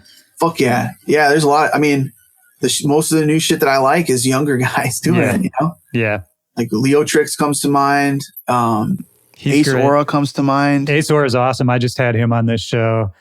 More sick. Kismet. More Kismet is nuts. More Kismet. Yep. Their stuff is dope. What else we got? I always shout out Jaren. I love Jaren. Man, I mean, to be honest with you, I don't think a week goes by that I don't find out about somebody new that I like. Phone on. Man, yeah, there's a lot of people with interesting takes on what's going on. The guys I roll with pretty heavily at the moment are the Ophelia group. So it's like Seven Lions, Trivecta, who's emerging talent. We've been around, but really is somebody that I am like, this person, Trivecta, check Trivecta's tunes. Fucking sick. Oh yeah, they're great. Wooly, Midas, Crystal Skies, Last Heroes, Jason Ross, who are kind of coming at dance music from like the trance, melodic, I hate to use the word melodic dubstep, but it's hard to escape it, man. Yeah, there's a lot of activity and behind the scenes, a lot of interesting ideas that are starting to come together. But Jeff, Seven Lions in particular, like, I think once all this shit starts swinging back into motion, I'm really excited to be a part of his world and the things that he's building, because man, and also his fan base, like he's a guy that's really spent a lot of time, like we were saying, like kind of like connecting with a community. Yeah. And he's got this and they're cool very welcoming vision. Yeah, very welcoming. Yeah. And he put it into my head. I think it was one of the first times I'd really thought about it this way. And I've since talked about it all the time, that it's, you're building a world, a whole world. You're not just, a person with a song that someone else listens to. It's actually this whole concept. You want people to come and live in this world you're building. And I think he's been doing that like nobody's That's pretty business. cool, man. I mean, I don't know if you see eye to eye with me on this or not, but it's been hard for me to do that because I always looked at the scene as that world. Right. Like, I'm the same as you. I was never the prime mover of the rave scene. I knew people were coming out maybe to see me play my show, my set, but that existed within the bigger scheme of the event. You know what I'm saying? Like I was just one. I mean, my space in the equation wasn't any bigger than somebody else coming in right after me, or even the people coming to the show. You know what I'm saying? Yeah. Oh, 100%. We were throwing shows. I was like, damn, this shit wouldn't fucking happen unless you bought tickets. We're like breaking even right now. When we take into account the gas money and the fucking drinks I was buying people and fucking the records you had to buy to perform. Yeah, I mean, I'm paying for this shit with my ass out here. You know, I'm making a penny an hour doing this shit. You know, but yeah, I mean, it's definitely a sign of the times, man. I think a lot of the people from my generation coming into the rave scene, I've had a hard time acclimating to that idea of I'm going to create my own show. This is my show, and people are going to buy tickets to see me. Right. And I think it's been so hardwired into my DNA as a raver, I guess, and a scene person. It feels weird to me to be like, to take the mic. I would rather support somebody on there too.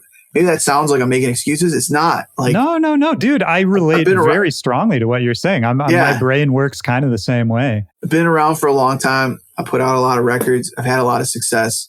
I've made a lot of money, done all those things. And I've always had a hard time being like, this is my show. I am the guy. Even on shows where I've had the support tour, it's like at the end, we all get on stage and play together. You know, it's like that. And maybe some of that's insecurity of, I don't know what it is. Maybe I need to go see a therapist. I don't know. I think some of it has to do with coming up in a scene where it's like, you're not the man.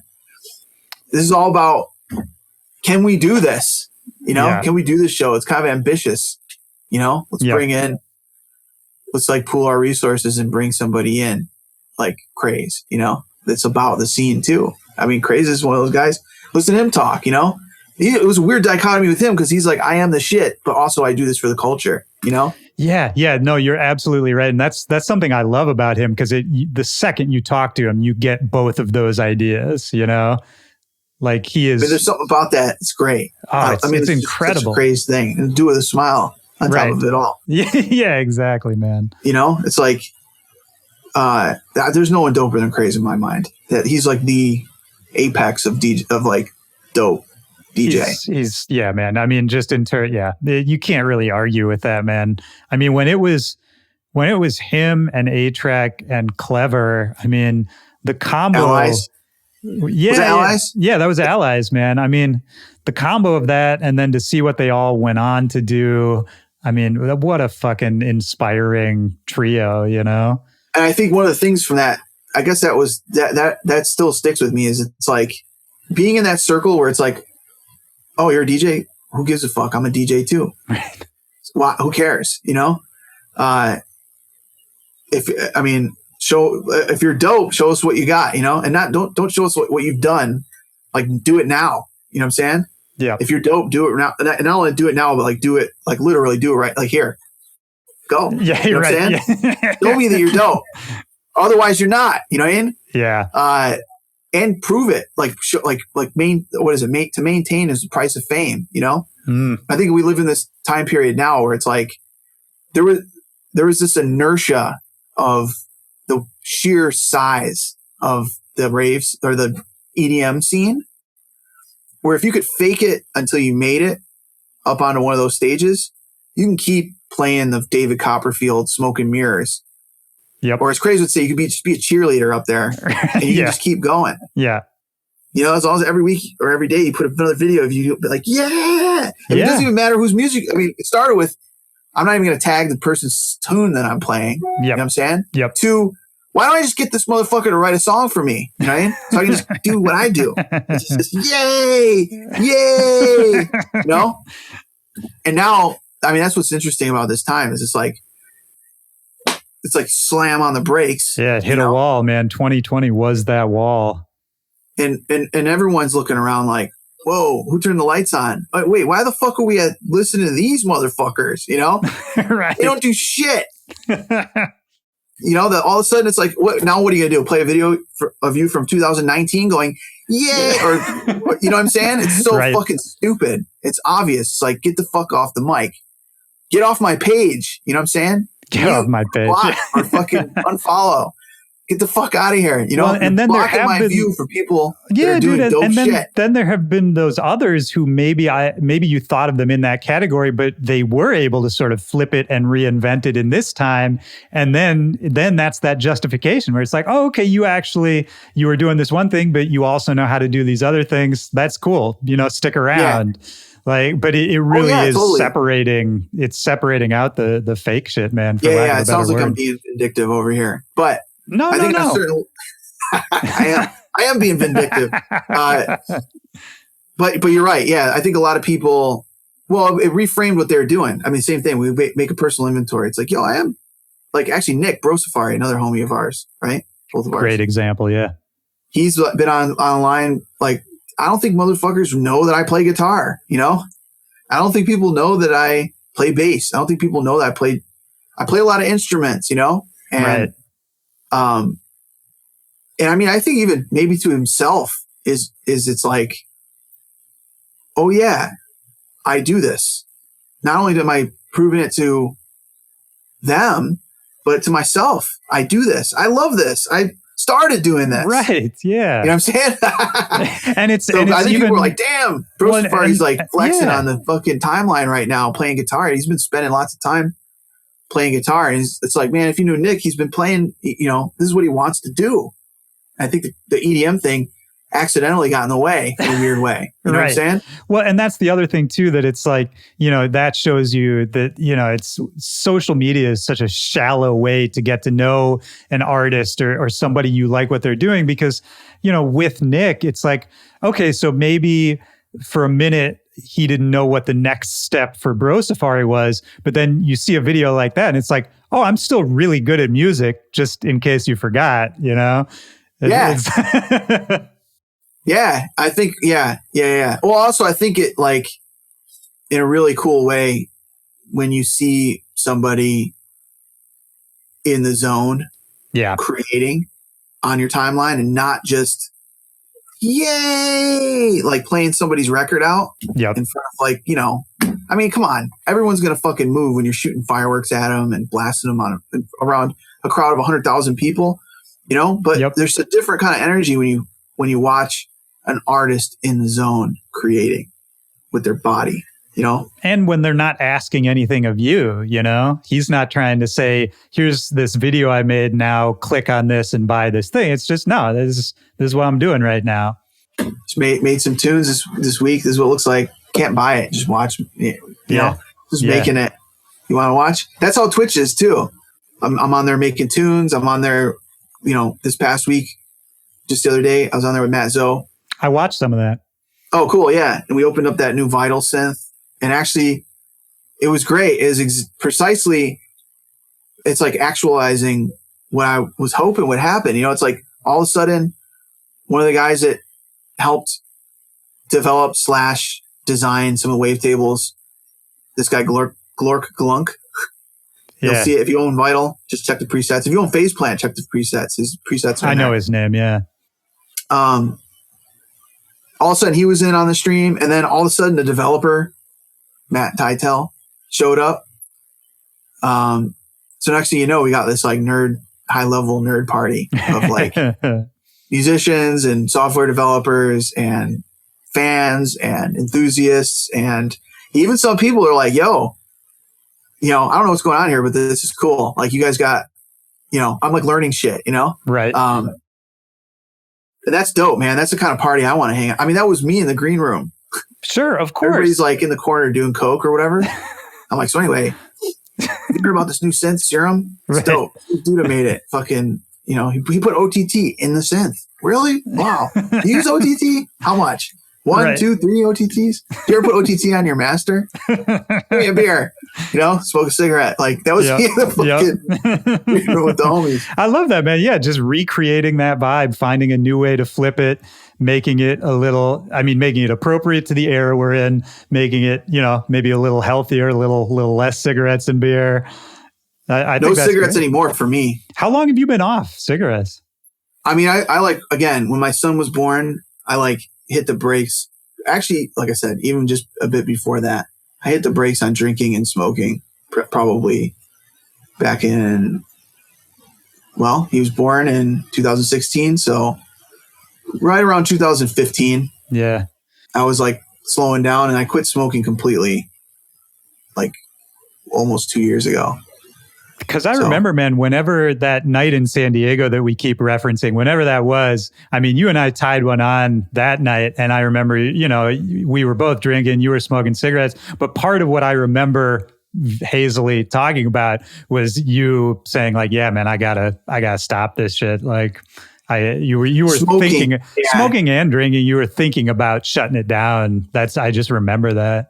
Yeah. But dude, like to me, it was like, there's like stages, you know, it was like, first thing is like, stop getting blacked out.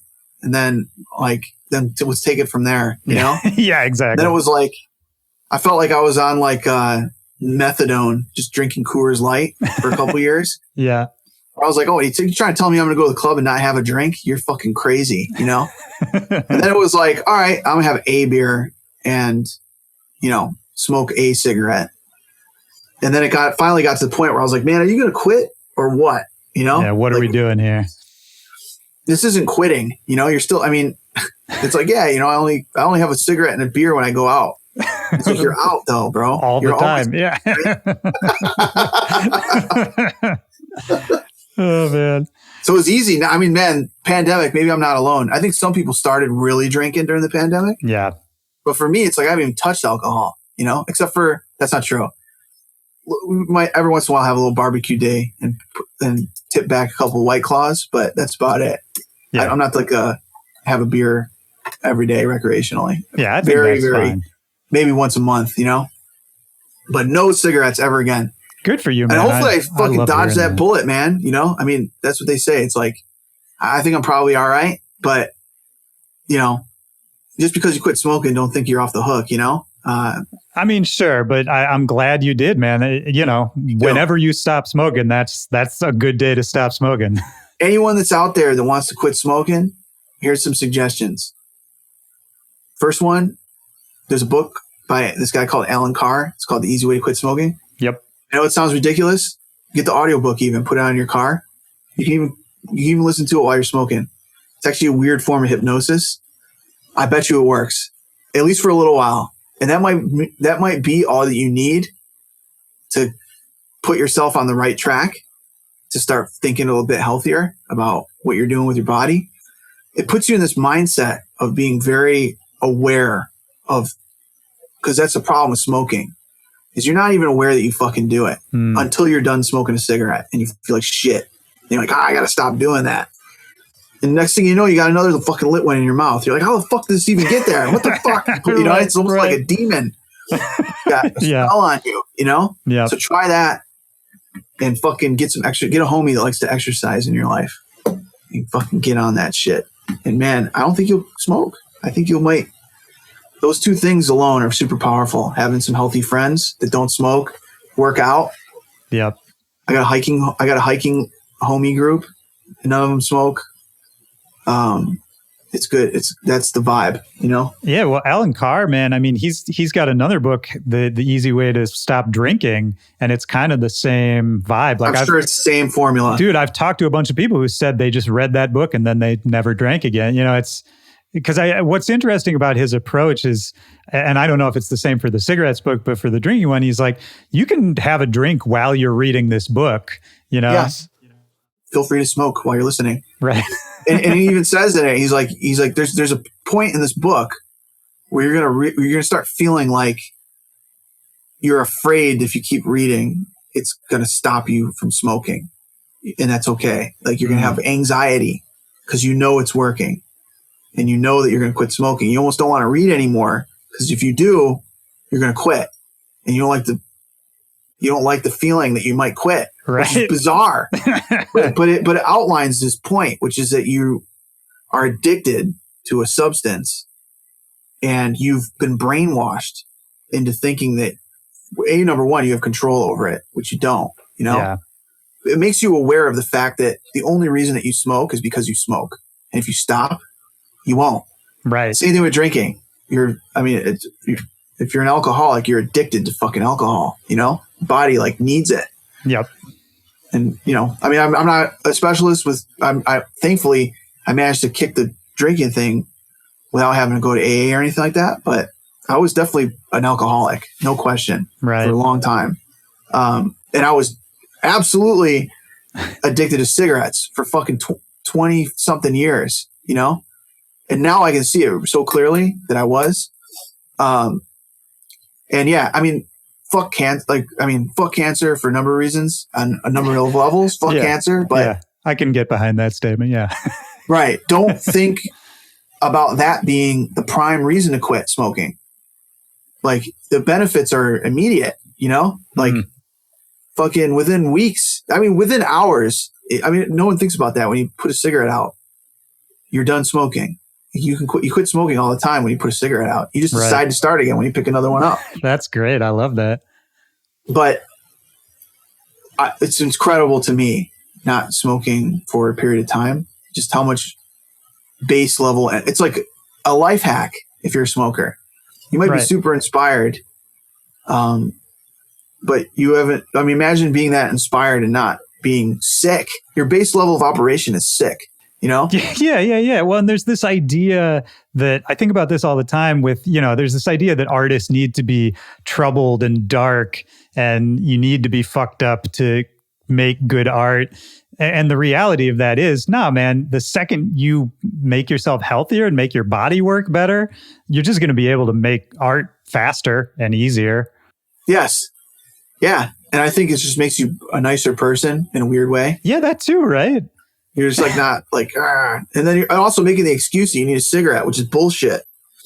Like, the reason why you think you need a cigarette is only because you smoke cigarettes. That's it. Yeah, 100%, man. Cigarettes don't make you less anxious. They make you more anxious. I'm whatever. I'm like, dude, I am Alan Carr. I'm just transformed. Just read the fucking book. Yeah. Read the audio book. Read that shit and fucking tweet at me if it worked. I bet you it does. That's good. I'm sure you'll get some tweets about it. The reason I decided to do that was because Deadmau5 did it and it worked for him for a period of time.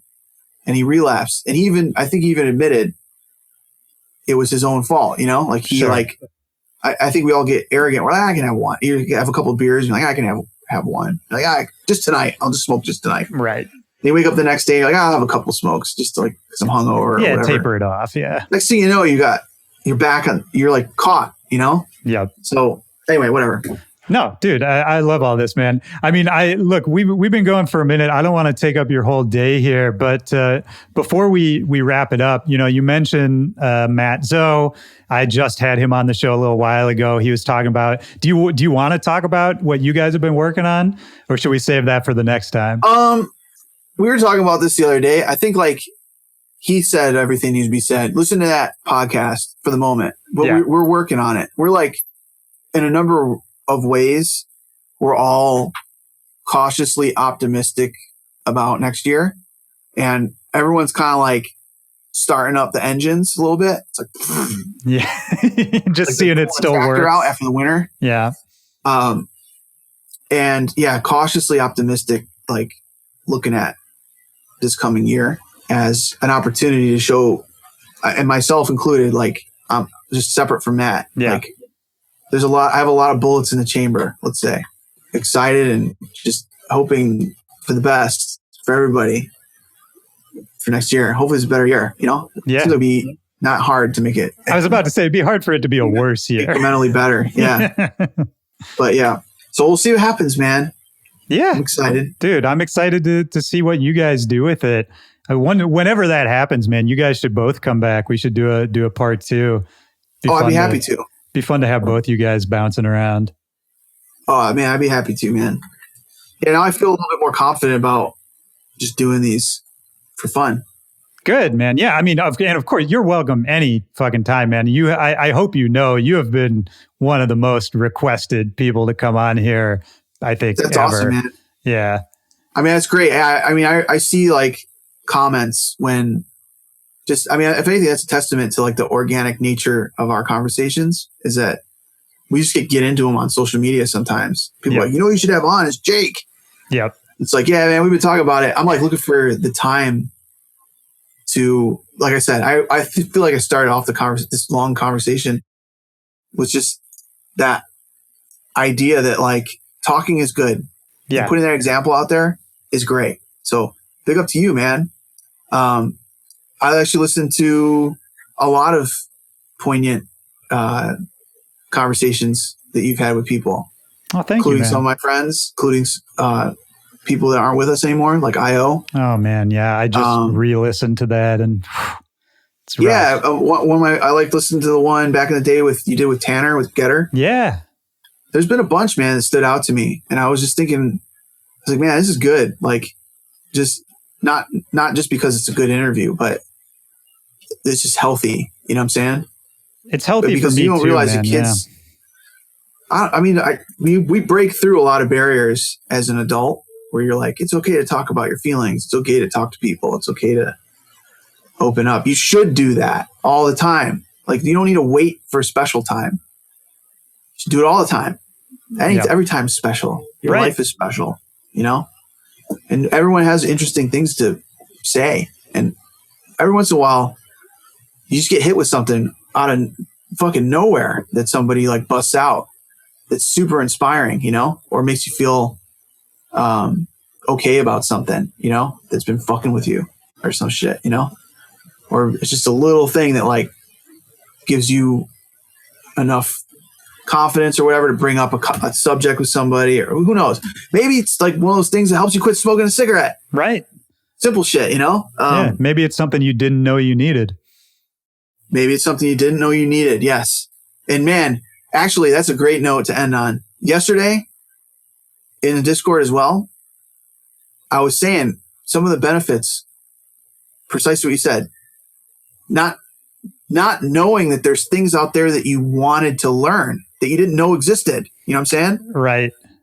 It's like, I know some of the things I want to learn that I don't make the time to learn, but there's also things out there that I want to learn that I didn't know that I wanted to learn until someone else did it. And I was like, oh shit, you can do that? The most recent stuff is AI shit, but that'll be a talk for another time. Yeah, that's part 2 for sure. But you're absolutely AI. There's always more to learn, right? I mean, that's why we're still here, right? It's like, it's infinite.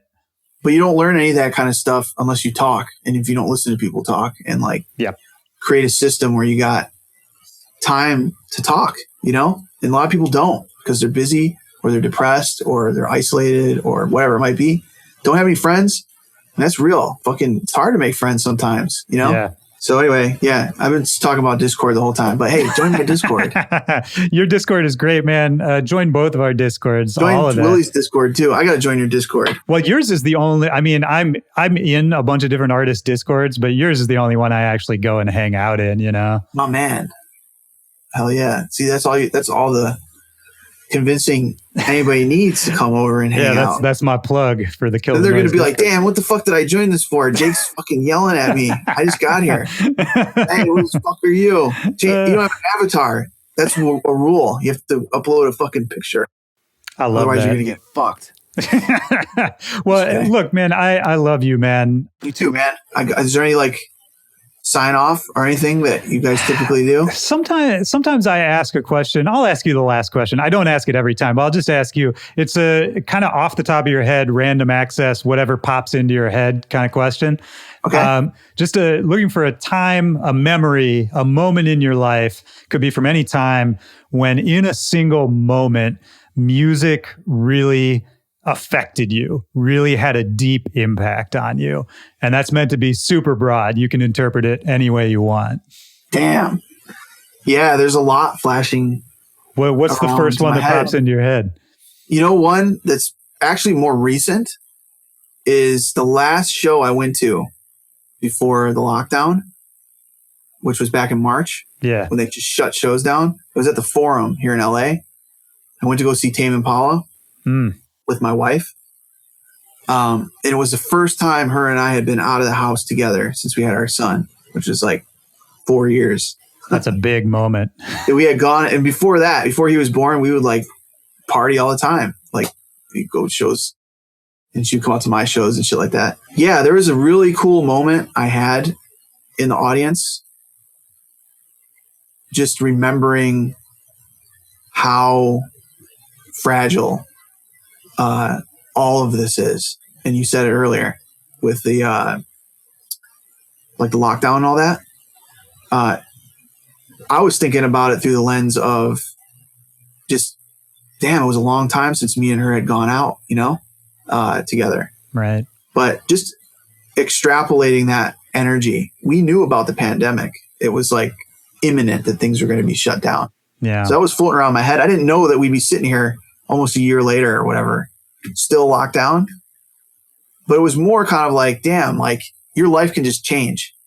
Yeah. Out of nowhere. And actually, in line with the Tame Impala, that album Currents, Let It Happen.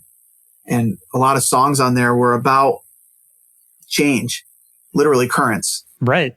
I think embracing the moments that you have, but also not being afraid to let them go. And then the gratitude thing, right? It's like kind of all wrapped into this kind of moment, Well, here's my thing. People are afraid of change. I mean, and I'm speaking for myself too. Like I'm afraid of change. My first reaction is like, no, I don't want it to change.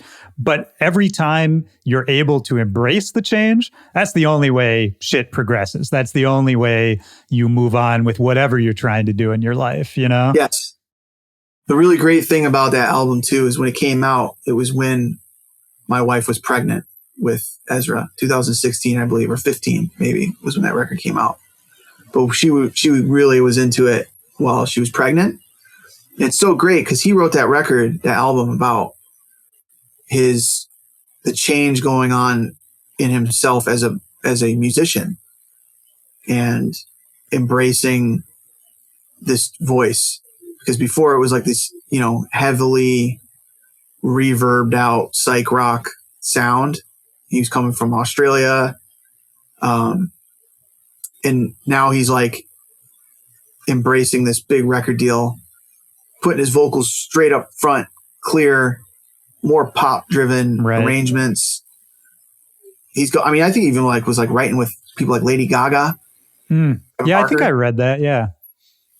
So he's just like, all right, I'm leaving the humble scene oriented, cool guy stuff behind, and I'm just going to be me. And I'm going to embrace this voice inside of me that's trying to get out, Yeah.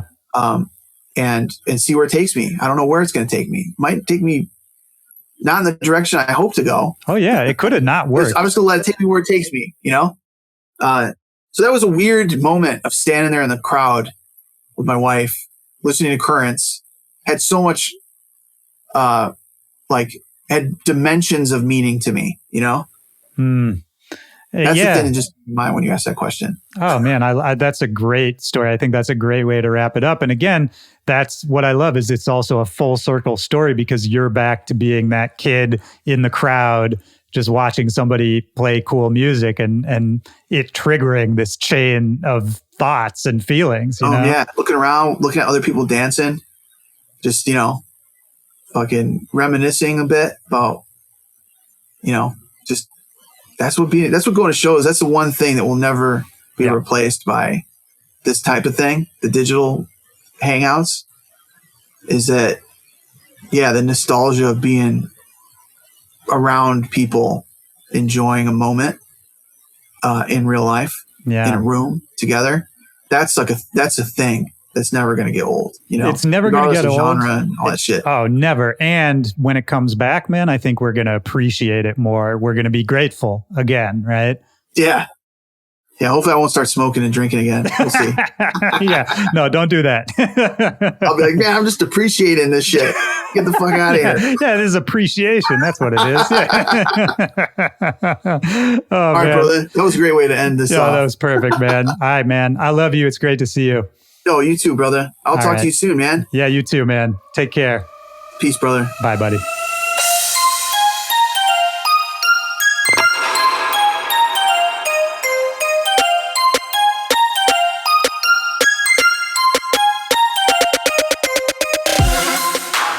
right, that's the show. Shout out to Kill the Noise. Jake, man, great to have you on. You're welcome back anytime. That was a blast. For everybody out there listening, I hope you enjoyed that as much as I did. Don't forget, Battle Stations, the new track from Kill the Noise and Wolfgang Gardner is out right now. It's amazing. Go grab it. Go join his Discord as well.